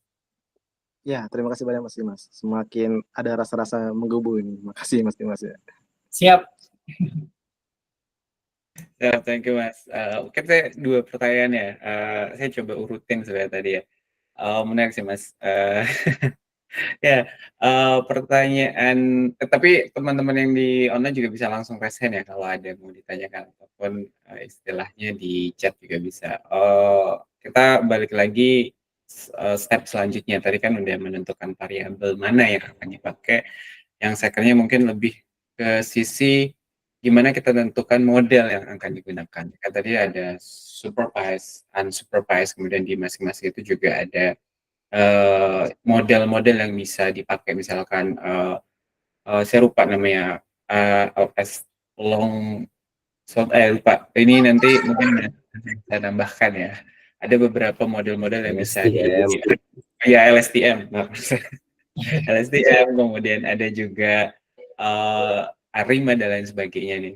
Gimana sih kita nentukan nih Mas? Sudah tahu variabelnya, apakah kita pakai semua, atau seperti apa? And the second question sebenarnya Mas Dimas adalah, di kesehatan kita tahu bahwa pada saat riset berkaitan dengan klinis, tentu istilahnya akurasinya harus sekian persen, misalnya 92%, 99%, karena 1% itu berkaitan dengan nyawa. Ini yang saya coba dapat info dari teman-teman yang di kesehatan. Nah, pada saat kita berbicara soal implementasi machine learning, terutama untuk decision maker ya, berapa persen akurasi yang istilahnya, oh ini ideal untuk kita terapkan. Jadi 2 pertanyaan itu aja sih Mas Dimas. Silakan. Siap, makasih Mas Lian. Saya nanti agak kelewat mungkin konteks yang pertama, tapi untuk ke sana, untuk menentukan misalkan, saya mungkin istilahnya sering terbalik-balik ya teman-teman, kadang mungkin saya menyebutkan model itu adalah unsupervised dan supervised learning, kemudian ada algoritma, ada misalkan tadi SVM, K-nearest neighbor, dan juga lainnya. Nah, itu mungkin nanti teman-teman bisa baca lebih lanjut, tapi yang ingin saya sampaikan adalah untuk menentukan kita menggunakan KNN, misalkan support vector machine, atau yang mana, itu sesederhana kita bisa semacam mengembalikan marwahnya, dalam artian secara statistik. Nah, ini lebih seru lagi nih, karena AI itu tidak hanya terbatas pada sisi computer science-nya, tapi ada sisi statistiknya juga. Statistik pun ada statistik yang murni statistik ya, ada juga yang statistik di bidang kesehatan. Nah, untuk menentukan itu, tadi sudah dikaitkan bahwa kalau misalkan yang saya coba mungkin visualisasikan juga, supervised. Kalau yang termasuk supervised learning itu apa aja sih? Kalau kemudian unsupervised learning itu apa aja? Algoritmanya itu sebenarnya cukup banyak yang muncul di internet. Oh ini nih, gambarnya lumayan nih. Saya coba tampilkan sebentar lagi. Oh sudah tampil. Oke. Nah di sini kan ada, kalau supervised learning itu dia ada klasifikasi dan juga regresi. Kemudian kalau unsupervised learning, karena kita benar-benar tidak tahu labelnya itu apa, jadi kita menggunakan clustering. Kita menggunakan asosiasi, kemudian ada dimensionality reduction, dan juga lain-lain. Ini baru beberapa contoh sederhananya, tapi acuan-acuan ini yang akan kita gunakan. Saya kembali menekankan bedanya supervised dan juga unsupervised itu adalah kita sudah punya labelnya atau tidak. Contohnya tadi dengan kasusnya Mas atau case yang dibawa oleh Mas Arfian. Ada pasien yang dilihat dari foto matanya dan akan dikaitkan dengan penyakit diabetes ataupun retinopati begitu kan. Nah, di sini kalau kita sudah tahu outcome atau statusnya pasien, kalau titik ada merah di bagian mata sebelah kiri, maka dia adalah diabetes, berarti itu termasuk data yang sudah ada labelnya, sehingga nanti kita akan menggunakan pendekatan unsupervised learning. Tapi kalau pure, kita nggak tahu nih, orang yang makan yogurt, orang yang minum susu setiap hari, kemudian orang yang aktivitasnya fisik rajin begitu, tapi kita nggak tahu nih, kita nggak mau mengaitkan dia dengan penyakit-penyakit tertentu, kita pure di situ cuman semua variabel, kita minta dia clustering. Nah, nanti dari clustering itu baru kita akan menggali informasi lebih banyak. Oh, ternyata setelah dilihat orang-orang yang minum susu, aktivitas fisiknya banyak, itu yang mereka punya trotoar yang gede begitu kan. Berbeda dengan misalkan orang-orang yang aktivitas fisiknya sedikit, ternyata sarana prasarannya terbatas. Nah, itu yang kemudian sifatnya unsupervised learning. Nah, dari sini nanti kita akan melihat cukup banyak matriks yang akan digunakan. Dan kalau bicara akurasi di machine learning, Mas Lian, kita akan melihat contoh dari sini. Saya coba ViewSpot saya. Nah, ini adalah matriks yang tadi saya sebutkan, itu confusion matrix di sini. Jadi berapa yang benar-benar true, contohnya di sini, dia 1 dan 1 begitu kan, sebanyak 39, tapi berapa yang benar-benar salah, itu yang di warna kuning, begitu kan 733, dan berapa yang seharusnya benar tapi dianggap salah, itu kan, jadi misalkan, saya agak lupa yang titik kanan atas atau titik kanan bawah. Nah, dari confusion matrix ini, nanti kita akan melihat indikator-indikator lainnya untuk machine learning, yaitu yang tadi misalkan saya sebutkan. Apa sih itu akurasi, apa sih itu precision, recall, apa itu F1 score. Saya akan sarankan teman-teman untuk membaca dokumentasi lebih lanjut, tapi yang paling sederhana kita akan melihat akurasi. Kalau kita lempar koin, berapa sih kemungkinan untuk jatuh di satu sisi dibandingkan sisi lainnya? Itu kan 50% ya. Kalau pakai koin aja 50%, terus kita mengembangkan machine learning yang kita sudah codingnya itu melelahkan, udah melibatkan domain expert, tapi akurasinya masih 60%, apakah itu bisa dikatakan akurat? Saya rasa untuk secara umum, akurasi di atas 80% itu sudah acceptable. Karena kalau semakin tinggi, bahkan mendekati 95, itu nanti bisa menjadi bias, karena dia kecenderungannya akan selalu memberikan nilai-nilai positif, padahal seharusnya negatif. Tapi ini secara computer science ataupun data science, itu 4 matriks ini yang akan digunakan untuk melihat bagaimana performa sebuah machine learning. Saya rasa itu Mas Lian, dan semoga menjawab Silvi untuk pertanyaan lainnya. Terima kasih Mas Dimas ya. Menarik sih buat untuk teman-teman yang istilahnya non mungkin agak sedikit ini istilahnya nanti kita bisa berdiskusi terus-menerus ya di komunitas terutama. Nah, ini ada pertanyaan tambahan sih Mas Dimas ya. Semoga Mas Dimas masih ada waktu yang mana pertanyaan ini memang saling berkaitan ya antara Mas Oki dan juga Mas Wahyu ya. Dari sisi regulasi, sebenarnya tadi kita sempat bahas ya untuk regulasi, tapi mungkin ini lebih ke penekanan kembali ya Mas untuk regulasi berkaitan dengan implementasi AI. Kalau saya bisa sambungkan, kalau dari sisi Mas Oki, ini gimana kita memvalidasi teknologi kesehatan muncul untuk pengembangan di kalangan luar kesehatan. Terlepas apakah penelitian mereka bekerja sama atau tidak dengan domain expert ya. Oke. Ini lebih ke, sorry ya. Ya, kalau dari sisi Mas Oki mungkin memvalidasi teknologinya ya. Oke, kalau mau langsung nanya bisa ya raise hand ya. Kalau misalkan saya interpretasikan dari pertanyaannya Mas Oki ya. Nah, kedua dari sisi Mas Wahyu ya, pada dasarnya nyambung juga ya. Dari sisi Mas Wahyu pertanyaannya adalah oke, tantangan regulasi dan kepatuhan dalam AI dalam bidang kesehatan sambil tetap memastikan keselamatan dan efektivitasnya. Nah, ini pada dasarnya sambungan dari pertanyaan sebelumnya, Mas, ya. Dan dua pertanyaan ini saling terkait. Silakan Mas Dimas ya. Nanti kalau Mas Oki ingin nambahkan, silakan open mic juga bisa. Silakan Mas Dimas. Baik, makasih Mas Rian, makasih Mas Oki dan juga Mas Rahmat untuk pertanyaannya. Untuk itu, saya juga akan mengajak kita visualisasi level of evidence. Coba nanti saya akan share setelah ini. Saya akan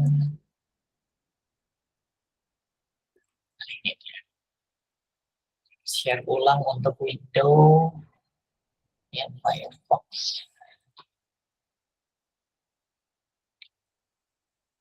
Nah, semoga sudah tampil di hadapan teman-teman. Nah, di sini agak blur dikit ya. Yang pertama, kalau kita mau lihat, ini ada mungkin yang lebih tajam. Oh, sama ya ternyata. Ya, lumayan lah. Oke. Jadi, teman-teman, level tertinggi untuk penelitian di bidang kesehatan itu adalah systematic review. Sesederhana systematic review itu, dia menjadi atau melakukan penelitiannya itu dengan membandingkan misalkan ada 10 penelitian klinis. Dari 10 penelitian klinis itu kemudian dirangkum mana yang itu kemudian bisa menjadi informasi baru begitu kan. Apakah misalkan dengan tadi pemberian, misalkan contohnya ya, apakah dengan melakukan donor darah itu bisa membuat orang lebih sehat begitu kan.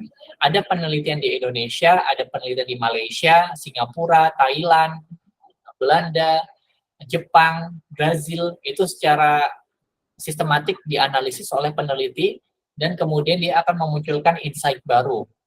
Itu yang paling tinggi. Nah, yang kedua, dia adalah levelnya seharusnya randomized control trial. Sebenarnya, nah ini dia. Tapi nggak terlalu jelas. Randomized control trial itu, teman-teman, contoh sederhananya adalah begini. Kita dalam satu Google Meet ini, semuanya dikasih minuman yang sama, let's say. Kita dikasih, lebih tepatnya gini, kita dalam satu ruangan ini diberikan 2 jenis minuman.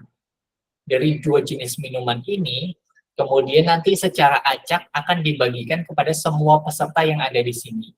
Luarannya, pengen kita cari tahu, apakah dengan diberikan minuman ini, kita jadi betah melek atau tidak. Jadi kita tahan ngantuk atau tidak, begitu kan. Nah, ketika itu dilakukan secara acak, dan kemudian hasilnya dimunculkan, oke, ternyata dengan minuman A, secara klinis dia terbukti bisa membuat orang-orang semakin melek. Tapi dengan B, itu tidak bisa membuat orang melek. Tapi di sini ada semacam upaya untuk meminimalisir placebo atau efek placebo. Jadi apakah kemudian dengan pemberian itu orang-orang seakan dia merasa tersugesti begitulah. Nah, ini untuk level yang kedua. Tapi teman-teman juga nanti kalau yang punya insight tentang ini boleh koreksi ya. Kemudian yang ketiga, penelitian level ketiga itu adalah cohort. Cohort itu semacam saya akan mengikuti seseorang atau sekelompok orang atau satu kabupaten, saya berikan program selama sekian lama waktunya, misalkan 5 tahun, 10 tahun, kalau kelamaan misalkan 6 bulan, 1 tahun, nanti outcome-nya apa? Oh, ternyata dengan program ini, pendekatan ini, dia terbukti. Nah, hasil-hasil bukti ini, yang level berikutnya semakin rendah, itu kemudian didasarkan untuk mengembangkan artificial intelligence, saya sudah bisa menyatakan bahwa bukti-bukti itu semacam kuat ataupun memiliki fundamen secara ilmiah dan juga klinis untuk dijadikan acuan dalam pengembangan artificial intelligence. Tapi, kalau kita bicara setelah bukti-bukti itu dimanfaatkan, di sini kan ada pertanyaan nih dari Mas Rahmat, bagaimana kepatuhannya dalam mengembangkan. Nah, di sini kemudian menjadi penting bagi expertnya dan juga tim engineer untuk memastikan bahwa algoritma atau sistem yang dikembangkan itu benar-benar mengikuti rekomendasi ataupun temuan-temuan dari penelitian ilmiah dan juga klinis yang telah dilakukan tadi. Nah, untuk memastikan keselamatan dan efektivitasnya, secara praktis biasanya kita melakukan semacam piloting atau kita tidak langsung launch ke dalam jumlah publik yang besar. Misalkan kalau di level daerah, misalkan oke, kita uji coba dulu ke 1 atau 2 daerah, dan itu sifatnya iteratif. Kita evaluasi bagaimana ketika kita menerapkan AI untuk mendeteksi penyakit di rumah sakit A, apakah kemudian menjadi efektif atau efisien, atau malah dia menjadi semakin buruk performanya. Nah, itu proses-proses iterasi ini atau cyclical ini yang kemudian akan kita lakukan secara bersama. Dan lebih lanjut teman-teman, untuk penelitian-penelitian ilmiah itu kita akan lebih baik kalau tidak hanya bersumber kepada satu data saja atau misalkan satu penelitian, karena tadi saya sampaikan konteksnya itu bisa sangat lokal sekali.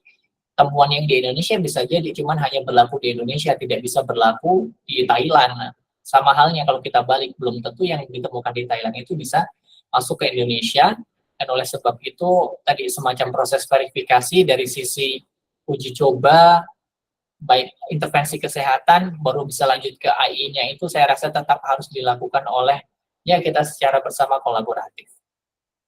Demikian Mas Lian, saya agak challenge ini untuk menjawab pertanyaannya, tapi semoga bisa merangkum atau memberikan insight untuk teman-teman juga. Ya, terima kasih Mas Dimas ya. Ya, silakan Mas Sahil, ini langsung. Sorry, telat datang. Suara saya aman kan ya? Aman. Untuk penerapan AI di Indonesia di bidang kesehatan itu sudah ada regulasinya apa belum sih Mas Lian dan Mas Dimas? Saya juga belum mencari nih Mas malahannya. Oh alah ya. Tapi kalau mencari-cari nih Mas, dalam artian kalau dari Kemenkes memang mereka sudah ada beberapa berita yang mengakui pemanfaatan AI di bidang kesehatan. Di sisi akademisi pun itu juga sudah banyak inisiatif, tapi memang saya rasa sepertinya untuk bisa menjadi satu kebijakan di Indonesia, dari para praktisi ini perlu menunjukkan kebermanfaatannya dulu, sampai menjadi muncul semacam policy brief atau recommendation yang itu nanti akan diadopsi untuk menjadi sebuah kebijakan nasional. Saya rasa mungkin prosesnya malah begitu, Mas. Dalam artian, kita harus membuktikan dulu kalau ini kemudian bermanfaat dan bermakna, sehingga bisa menjadi rekomendasi secara nasional. Tapi nanti saya coba cari-cari, dan kalau ini saya juga akan dengan senang hati untuk sharing atau mengkaji bersama tentang kebijakan di Indonesia, Mas. Oke, kalau di luar negeri sendiri gimana, Mas? Karena kan kedepannya karena masalah AI ini kan kita tahu ada teknologi yang open source tuh. Apakah kita sebagai masyarakat itu bisa mendiagnosis sendiri nantinya tanpa perlu minta bantuan orang kesehatan gitu kan? Karena utopia saya, pikiran saya ke depannya nanti mungkin kalau kita sering baca komik atau film-film yang berjudul narasi ke AI, ke depannya nanti kan mungkin kayak di film Elysium, pernah nonton nggak? Orang bisa mendiagnosis simptomnya, kemudian direkomendasikan apa yang harus dilakukan. Nah, itu otomatis kan peran kesehatan kan nonsens pada saat itu kan. Nah, ini yang saya tanyain masalah regulasi di Indonesia. Apakah sekiranya atau di luar udah diperbolehkan masyarakat umum mengenerate data tren sendiri, kemudian digunakan untuk kepentingannya sendiri atau gimana? Siap. Karena senjata ini kalau dari sudut pandang saya juga bisa kayak ibarat senjata nuklir gitu sih. Ini bisa dimanfaatkan baik dan buruk juga. Oke, thank you ya. Nah. Siap. Oke. Terima kasih konteks yang udah dibawa Mas A. Untuk ini saya akan menyampaikan perspektif yang saya dapatkan untuk konteks dua negara ya, Indonesia dan Swedia. Ini akan berkaitan dengan konteks legal dan etik juga. Tapi secara umum sampai saat ini, kalau kemudian AI mereplace peran tenaga kesehatan itu belum bisa. Karena biasanya kita masih sifatnya fragmented, Mas. Atau tadi dari sisi satu perspektif saja. Sementara kalau untuk penegakan diagnosa itu tidak bisa hanya terbatas pada klinis dan laboratoris saja, melainkan ada judgement expert ataupun dari tenaga kesehatan yang perlu dilakukan. Kenapa kemudian harus dilakukan seperti itu? Karena pada dasarnya setiap kita itu, Mas, individu, orang-orang itu unik sekali.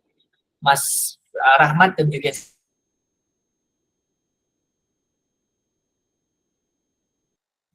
Ini sinyal saya apa? Sinyal Mas Enggak, Dimas? sinyalnya Mas Dimas kayaknya. Gak apa-apa. Oh, bentar. Sebentar. Nge-lag Mas Rahmat, nge-lag.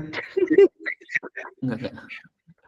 Berat pertanyaannya ini berat. Gara-gara Enggak, gara-gara ini- pertanyaanmu ini- langsung nge-lag gitu.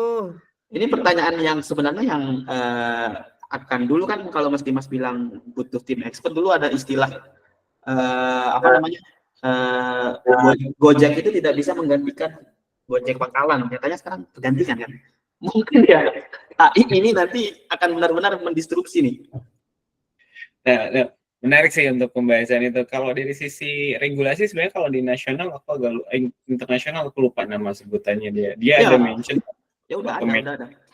data individu sih sebenarnya. Kalau di Indonesia masih tahap kajian sih. Kalau UU 17 sendiri kan ada UU 17 ya soal data pribadi tuh. Dirimu lebih tahu nama UU-nya bro ya.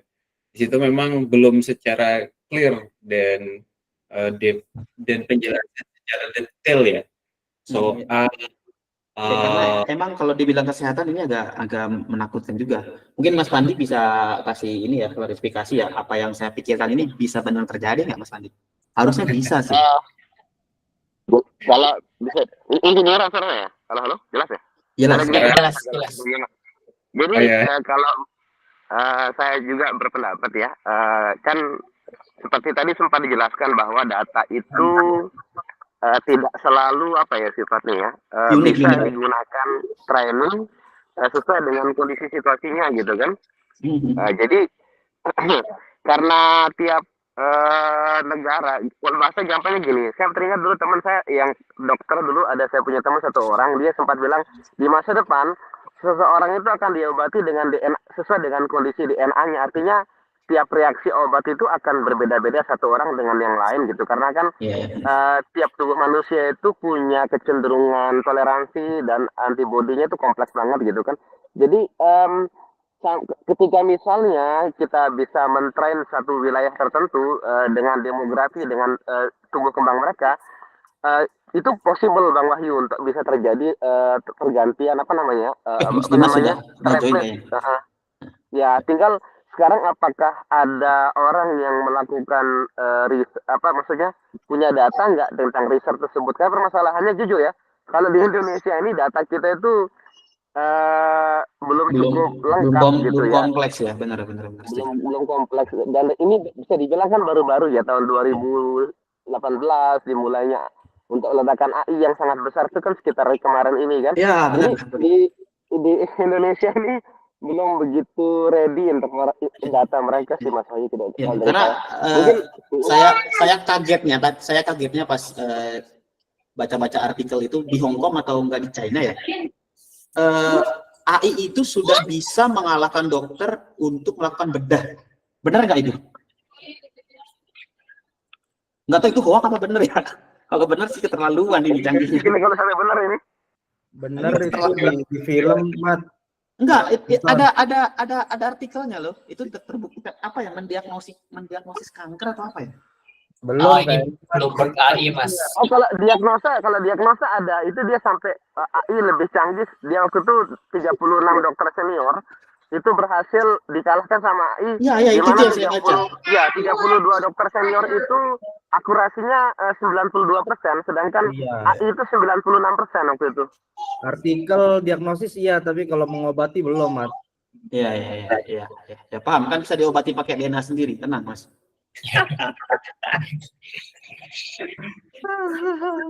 Kenapa makin malam makin itu kayaknya Cina lagi bikin gimmick kayak dulu Amerika Rusia waktu NASA ke bulan itu Mat. Ya. Perantingin aja bahasa simpelnya, nggak usah gimmick-gimmick. Oke, oke. Ini emang gitu Mas Dimas, saya mohon maaf ya, makin malam makin berat diskusinya, terutama para senior ya. Yap. Nah, ini juga ada Mas Guntur nih. Mas Guntur juga orang Jogja, bisa lah diajak-ajak ngopi nanti ya Mas Dimas ya di Ya, selamat datang Mas Dimas di Lombok Dev ya. Emang kayak gini Mas. Thank you banget Mas, seru banget diskusinya. Jadi memang ini kan perspektif aktual ya, maksudnya memang kita banyak dengar, banyak cerita, tapi memang saya rasa serunya di situ. Cuman yang ingin saya highlight tadi adalah kita sementara ini masih sifatnya fragmented Mas, dalam artian oke, untuk deteksi diagnosis kita sudah bisa nih untuk sampai mengalahkan dokter-dokter ahli begitu kan. Karena tadi memang AI ini dia bisa mempelajari sampai ke levelnya genetika, gene based ataupun bahkan omics based begitu kan. Setiap profil individu itu unik sekali dan mereka bisa mempelajari mana yang paling tepat atau bagaimana proses diagnosanya. Tapi untuk sampai kemudian memberikan terapi, nah ini masih benar-benar sampai saat ini dokter ataupun tenaga kesehatan itu butuh semacam expert judgment karena mereka akan mengetahui atau melakukan anamnesa pengkajian yang sifatnya komprehensif menyeluruh terhadap individunya. Ya, silakan Pak Andi. Kalau makin malam makin banyak, silakan Mas Andi. Nggak jadi mandi saya jadinya. Sorry, izin Mas. Saya mungkin mau tanya. Saya sendiri juga machine learning engineer, Mas. Sorry, ini kedengeran ya suara saya? Dengar Mas ya. Enggak aman kok Mas. Jadi saya machine learning engineer juga. Kita sama-sama tahu nih, data di lapangan itu sering tidak lengkap, sering terbatas, sering class imbalance, dan seterusnya gitu kan. Yang mana beberapa solusi yang biasa kita pakai kan seperti misalnya, ini kan berakibat overfit gitu kan. Overfit di mana untuk kawan-kawan mungkin bagi yang belum paham maksudnya gini, dia karena data terbatas, dia filter ketika training, tapi pas di kenyataan dia gagal paham gitu loh. Bahasanya itu dia kepedean ketika di training, tapi dia bahlul ketika di kenyataan gitu loh bahasanya gitu kan. Nah, jadi dengan kan ini terutama kita mungkin sama-sama juga di data kesehatan itu juga kadangkala karena misalnya baru dibangun infrastrukturnya misalnya, itu kan kita tidak bisa punya cukup data yang banyak begitu kan untuk kita hadapin situasi ini gitu kan. Nah, beberapa solusi misalnya yang mungkin pernah saya lakukan itu menggunakan synthetic dataset gitu kan. Tetapi sekali lagi nama synthetic ini kan tidak safe gitu ya, karena itu palsu gitu. Tapi kita berusaha dekati. Nah, mungkin Mas Dimas punya beberapa alternatif lain selain misalnya synthetic atau mungkin mengecilkan model atau apa mungkin yang bisa yang selain itu mungkin sebagai solusi lah yang sekiranya experience-nya Mas Dimas pernah hadapin mungkin ingin kita dengar. Siap, oke. Makasih Mas Ervandi pertanyaannya. Saya sepakat bahwa tadi overfitting kemudian kita penggunaan synthetic dataset itu bisa menjadi alternatif. Tapi untuk menggunakan synthetic dataset itu dia bisa tadi berefek parah terhadap hasil prediction-nya, atau misalkan bahkan kalau misalkan kasusnya fatal nanti malah salah diagnosis dan juga lainnya. Kalaupun kita terpaksa menggunakan synthetic dataset, kita perlu kembali lagi melibatkan expert atau domain expert, karena misalkan apa yang mungkin kalau misalkan orang dengan kolesterolnya hanya 100 tapi dia mengalami sakit coronary artery disease begitu kan, karena mungkin kalau kita mengembangkan atau membuat synthetic dataset, biasanya mungkin kita pakai proses randomisasi yang angkanya itu bisa jadi ya sangat standar deviasinya itu tinggi sekali. Kalaupun memang kita mau membuat synthetic dataset, kita perlu melihat penelitian-penelitian sebelumnya. Jadi kalau misalkan kita bicara tadi kolesterol paling tinggi berapa sih? Oke, misalkan paling tinggi 270. Biasanya berapa orang-orang angkanya 140 dan seterusnya. Nah, itu menjadi acuan kita, minimumnya berapa, maksimumnya berapa, kemudian nanti itu bisa kita gunakan untuk tadi pengembangan model dan juga algoritmanya.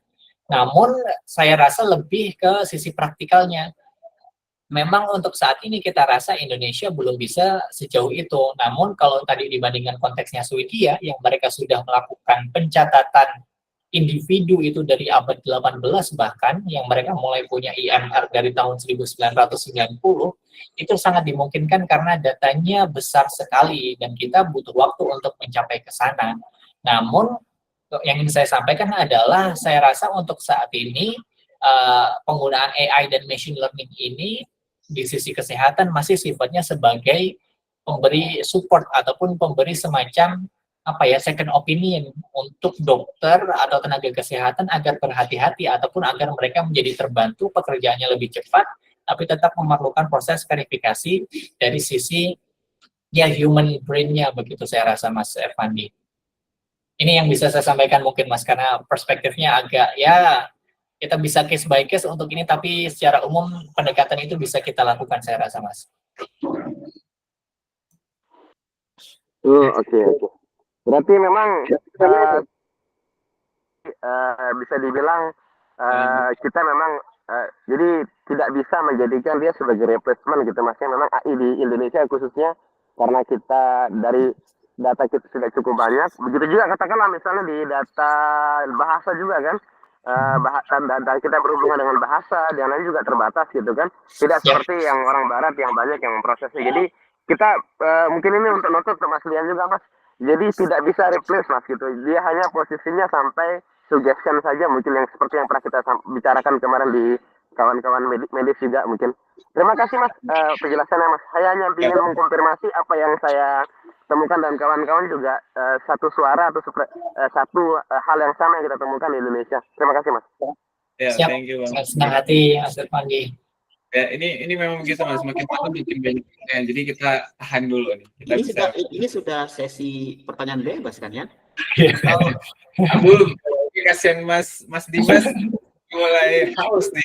Kalau saya sih oke aja, Mas. Saya ada minum di sini, tapi mungkin yang teman-teman Indonesia Timur udah jam berapa nih kan? Mas, kita Indonesia untuk Tengah. ilmu pengetahuan itu ini sampai jam 1 oke. Oke, laksanakan. Seru dong. Nggak dikasih istirahat lo, Rahmat. Serius. Gun mandi Gun. Mas, sampai Jogjanya di mana Mas? Saya saat ini masih di Wates domisilinya. Saya dibantu Mas, Piungan Mas. Oke. Agak timur barat ya Mas kita. Tahu Kitfan Mas, Kitfan. Tahu ya. Di situ ada orang jualan sate kuda, nah di belakangnya itu. Oke. Siap, nanti kapan-kapan bisa ketemu. Aku di Seturan, kalau ke kota mampir ya. Tahu. Oke. Di mana dia? Lu nanya apa yuk? Kita enggak, sebenarnya aku masalah AI ini kenapa harus ada sih AI jadi Bang? Kita nggak bisa ini menghalangin kalau teknologi. Ya enggak. Maksud aku gini kan ini kan sekarang AI itu digadang-gadang akan menggantikan semuanya ya, dan itu udah terjadi kan. Potensial nggak AI ini bakal menggantikan nakes? Untuk kita tidak bicara 10 tahun ya, kita bicara the future ya, di beberapa generasi kita. Potensi nggak kira-kira untuk ini pertanyaan untuk ke teman-teman AI sih, bukan hanya untuk Mas Dimas. Enggak kayaknya, Mat. Enggak, gue kan nanya lu, Gun. Tapi sebenarnya kalau beberapa regulasi ya dari WHO ataupun ini bro dari riset paper pun sebenarnya mereka lebih mengarahkan mengkolaborasi, nanti bisa ditambah sama Mas Dimas juga ya. Pada dasarnya mereka mau mengakselerasi ya beberapa yang membutuhkan. Ya, kalau kolaborasi saya setuju sih. Sampai situ aja deh AI-nya, jangan kemana-mana deh. Kasian soalnya nih, semua di replace sama dia. Kurang ajar banget. Di replace ya. Iya. Kan Bang Wandi sama Mas Dimas yang twist ya. Tapi kalau dari sisi teknis nih Mas, misalkan kita bicara nih, 10, 20, 30 tahun ke depan, ada pasien datang ke rumah sakit nih. Udah ada AI yang sophisticated banget di situ. Sudah ada robot yang akan melakukan tindakan. Ini yang mungkin saya perlu klarifikasi. Pasien ini sudah datang, dia sudah berbaring di tempat tidur, kakinya luka, dan di situ robotnya sudah ada optik atau kamera yang dihadapkan di sana, sudah ada lengannya juga yang bisa melakukan tindakan pembersihan luka. Nah, sampai sejauh apa programmer atau AI itu bisa dia ya melihat area sekitarnya, karena di sini kan benar-benar butuh artian kalau tenaga kesehatan itu dalam melakukan sebuah tindakan, karena tadi kan kalau kita bicara diagnosis, kalau kita bicara memberikan peresepan dan juga lainnya, itu kan masih sifatnya apa ya, mungkin decision kan, atau recommendation, atau ya outcome-nya adalah misalkan tekstual begitu kan. Tapi kalau misalkan konteksnya adalah tindakan, apakah kemudian bisa sampai sejauh itu, Mas, barangkali dari perspektif IT? Ya, langsung tindakan itu berupa action ya gitu ya. Betul. Tapi actionnya itu kan dia butuh input, Mas. Contohnya nih, kalau kita mau melakukan tindakan pembersihan luka, kita harus tahu dulu lukanya derajat berapa. Lukanya derajat berapa, kita harus tentukan cairan pembersihnya apa. Itu masa Daripada- AI nggak bisa langsung tahu, Mas, dengan sensor-sensor yang Nah. dimiliki? Nah, yang itu kan bisa tahu. Tapi kan tadi kan misalkan sudah tahu nih, oke saya melakukan tindakan, robotnya melakukan tindakan itu. Tapi kan pada saat melakukan tindakan nih, misalkan ada pergerakan sedikit dari pasien, apakah AI, ya saya asumsinya kalau secara, ya bicara robotik banget ya bisa ya harusnya diprogram gitu kan. Jadi kalau ada pergerakan, AI-nya nanti dia bisa mengikuti pergerakan lukanya, begitu kan. Kalau ada respon pasien, kakinya narik, begitu kan, seberapa besar tekanan kapasnya harus mengenai lukanya, begitu kan. Tapi apakah kemudian memang lompatannya bisa sampai sejauh itu, Mas, kalau dari perspektif teknologi? Kalau saya ngedesainnya di ini sistem mekaniknya. Saya cegat badannya untuk bergerak. Sebelum ada dulu. Baru AI bertindak. Mungkin kalau saya punya opini begini mungkin Mas Dimas ya. Kalau saya melihat misalnya kemarin ada sempat materi dari Feli, ya bisa dibilang termasuk founder besar lah di apa namanya artificial intelligence bersama dengan Jan LeCun dan Geoffrey Hinton gitu kan. Dia sempat menjelaskan next feature for AI itu spatial intelligence, yang mana spatial intelligence ini kita kan kalau AI yang saat ini belum begitu spasial dalam konteks, dia hanya melihat belum 3D sensing, kita bilang itu kan.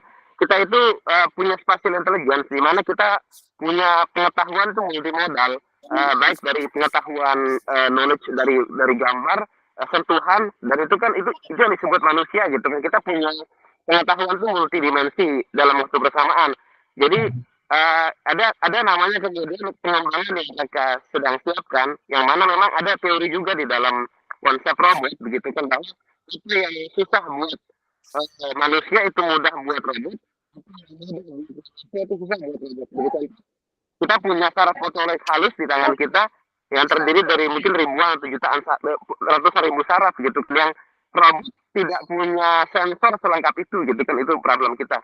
Nah, sekiranya solusi sensor itu bisa diimprove dalam konteks kita kan metode lengan kita ini kan menggunakan biologi yang dimana yang menggunakan ratusan ribu otot yang ada di dalam otot yang menggunakan sistem hidrolik, kita bisa bilang di situ kan. Nah, konsep ini kan tidak, kenapa dia punya gerakan yang sangat detail di tangan manusia, karena jumlah saraf yang dimiliki untuk melakukan pengendalian itu begitu banyak. Sedangkan di robot itu di jari-jarinya kan sedikit-sedikit. Nah, jadi itu problem yang terjadi, makanya dia untuk merasakan tekanan yang seperti dibilang tadi itu masih menjadi problem. Kalau nanoteknologi itu berkembang, ini kunci kata kuncinya.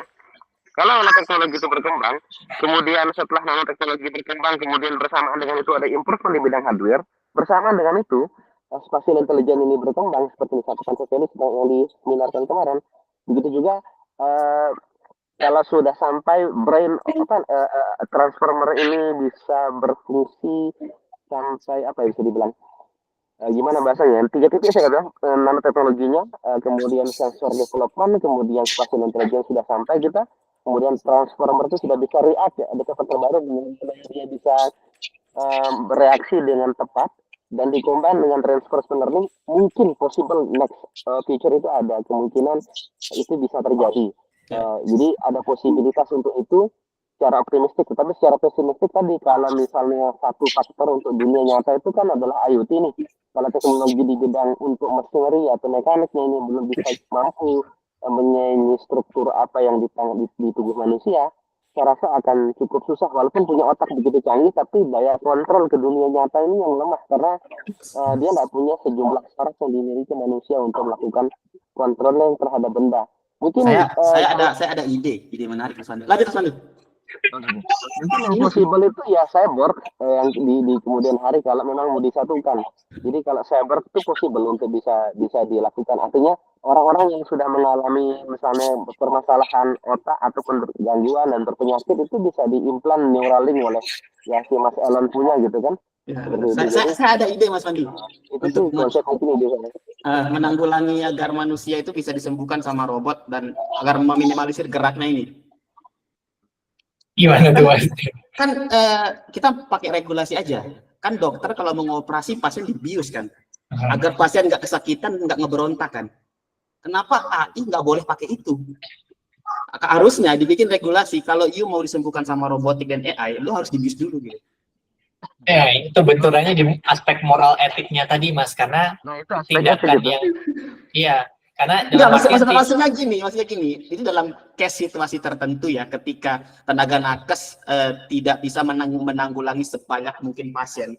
Kita anggap besok ada terjadi perang nih, mungkin banyak orang yang cacat atau apa, kan nakes kita sedikit nih. Disitulah peranan AI, dikeluarkan teknologi AI ini sebagai pembantu. Itu kan moral etiknya good point dong. Ya kan? Nggak mungkin teman-teman bilang itu bad moral etik kan. Nah di situ regulasinya berperan. Kalau mau ini situasi kita darurat karena tenaga nakes kita sedikit, terus terjadi perang dunia karena kan di sana orang-orang butuh segera ditangani, libatkan AI, tapi regulasinya harus dibikin. Kan moral etik itu kita bisa rubah moral jelek ke baik itu tergantung kondisi. ya, ini setuju. juga Dalam monggo Mas Fandi. ini juga menarik Mas. Mungkin kalau moral etik ada pertanyaan yang sama nih. Ini satu pertanyaan yang sama. Mungkin saya mau tanya ada lagi ya. Kayak misalnya gini. Saat misalnya nih self driving car aja, janganlah yang medis. Nabrak orang, yang salah itu pembuat mobilnya atau orang yang di dalam yang sedang duduk tapi tidak mengendalikan setir. Siapa yang disalahkan akan meresponsibel melakukan ganti rugi terhadap korban jiwa atau korban luka dari mobil tersebut. Begitu juga kalau ternyata si robot itu salah nih ya melakukan tindakan medis yang nanti yang ada siapa gitu. Itu pertanyaan tuh. Nah ini sebenarnya kita harapkan teman-teman nakes juga bertanya sih di sini. Ya, ini makanya kan kayak pisau bermata dua aku bilang AI ini kan. Tapi bentar dulu, ini banyak banget yang bisa tema kita bahas terpisah ya. Mas Dimas kayak udah kan ya. Iya, Mas, ini udah gila semua orang-orang sini Mas ya. nggak apa-apa, tapi seru kok Mas. Saya cuma mau mention aja kalau yang Mas Rahmat tadi berarti kan kembali lagi kalau untuk saat ini dan pada situasi sehari-hari ya Mas, berarti kan AI itu untuk sampai ke yang tadi kasusnya dia bisa membius itu kan butuh case emergency atau case yang benar-benar kepepet, dalam artian mungkin kita belum sampai ke sana begitu kan Mas Rahmat ya, Saya berharap juga hari ini AI jangan dilibatkan dulu Mas. Oke.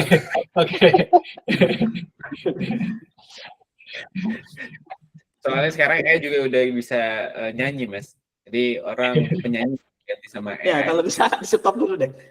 Oke. Siap. Dulu, ini pematerinya udah agak udah ada ngantuk nih. Kalau kita orang emang sampai jam 2 pagi aman Mas. Jadi kita pisah nih. Jadi udah ketemu tema nextnya soal tantangan masa depan AI untuk manusia gitu. Apalagi pekerja buruh kayak kita. Kedua dari sisi regulasi. Tentu regulasi saya tembak Mas Wahyu besok di sini. lo ngisi ya Mas. Saya tidak berbakat di regulasi. Oh, dia berbakat di. Oke, itu sih Mas Wahyu. Jadi teman-teman, Thank you. ya Mas Fandi, Mas Wahyu, Mas Dimas, thank you banget. Kalau kita teruskan ini bisa sampai besok pagi nih. Kasihan Mas Dimas juga nih nantinya. Ide liarnya kami dan terima kasih sekali udah sharing kelompok Dep Mas, banyak banget ilmu daging yang diperoleh ya kesehatan. Nah halo bocil lah. Ya Mas Wahyu dan teman-teman ini kita dapat perspektif dari sisi kesehatan. Sisi kesehatan seperti apa dan lain sebagainya. Tentu diskusinya nggak sampai di sini ya. Ya, tentu di lain kesempatan bisa ilmu-ilmu daging lagi nih dari Mas Dimas. Terima kasih banyak sekali dari satu jam sampai diskusinya. Oke. Nanti kalau kita ada waktu diskusi kembali, mau online ataupun untuk terima kasih untuk rekan-rekan semua. Mohon maaf saya stop diskusinya karena Mas Dimas juga udah dipanggil sama bosnya. Kita bisa diskusi. Terima kasih Mas Dimas. Jangan kapok ya sharing kelompok. Gitulah kami. Siap, dengan senang hati ya Mas. Terima kasih diskusinya malam ini seru sekali. Looking forward untuk bisa ngobrol-ngobrol di lain waktu. Ya, terima kasih. Kita ketemu di minggu depan. Siap. Mas Fandi, besok kalau sampai jadi nakes, Kementerian Kesehatan jadi menteri yang bisa pakai AI itu yang ada asuransi. Mas. Kalau AI-nya gagal ditanggung asuransi. Terima kasih Mas Dimas. Terima kasih semuanya. Sehat selalu. Jaga kesehatan. Gak apa-apa, Mas. Oke. Siap-siap. Ya, thank you Mas. Sampai jumpa. Sampai jumpa Mas Dimas. Parah kalian pada sekampret pertanyaan-pertanyaan susah-susah banget. Tapi menarik. Personal kayaknya pertanyaannya personal. Ya parah sih. Diskusi yang tadi soal regulasinya karena di Indonesia pun masih digodok sih, masih belum. Iya, makanya itu dia yang aku tanyain, karena kalau yang di luar itu mereka itu rapi banget ngatur regulasinya. Rapi. Ya, Gue lupa. Indonesia lah. Di UK itu dia per pasalnya ada mention sih kayak Tahu kesehatan Singapura nggak ya? Aku belum sih sampai sana. Singapura itu kan mereka itu sekarang hampir di semua lini kementerian mereka itu pakai AI, tapi sisinya itu second opinion. Second opinion, benar. Menurutku etiknya itu AI itu harus second opinion. Jangan sampai nanti AI itu benar-benar memerintah kita. Artinya apa yang AI katakan kita turutin sebagai manusia. Itu aku belum setuju. Tapi kalau memang dunia pengen mengarah ke situ ya apa boleh buat kan. Nah, di situ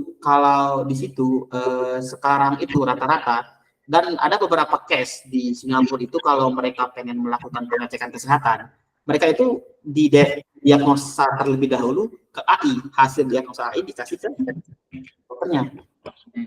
Secanggih itu loh maksudku. Nah, apakah regulasi di Indonesia itu ke depannya bakal ke sana atau masih ribut dengan birokrasi?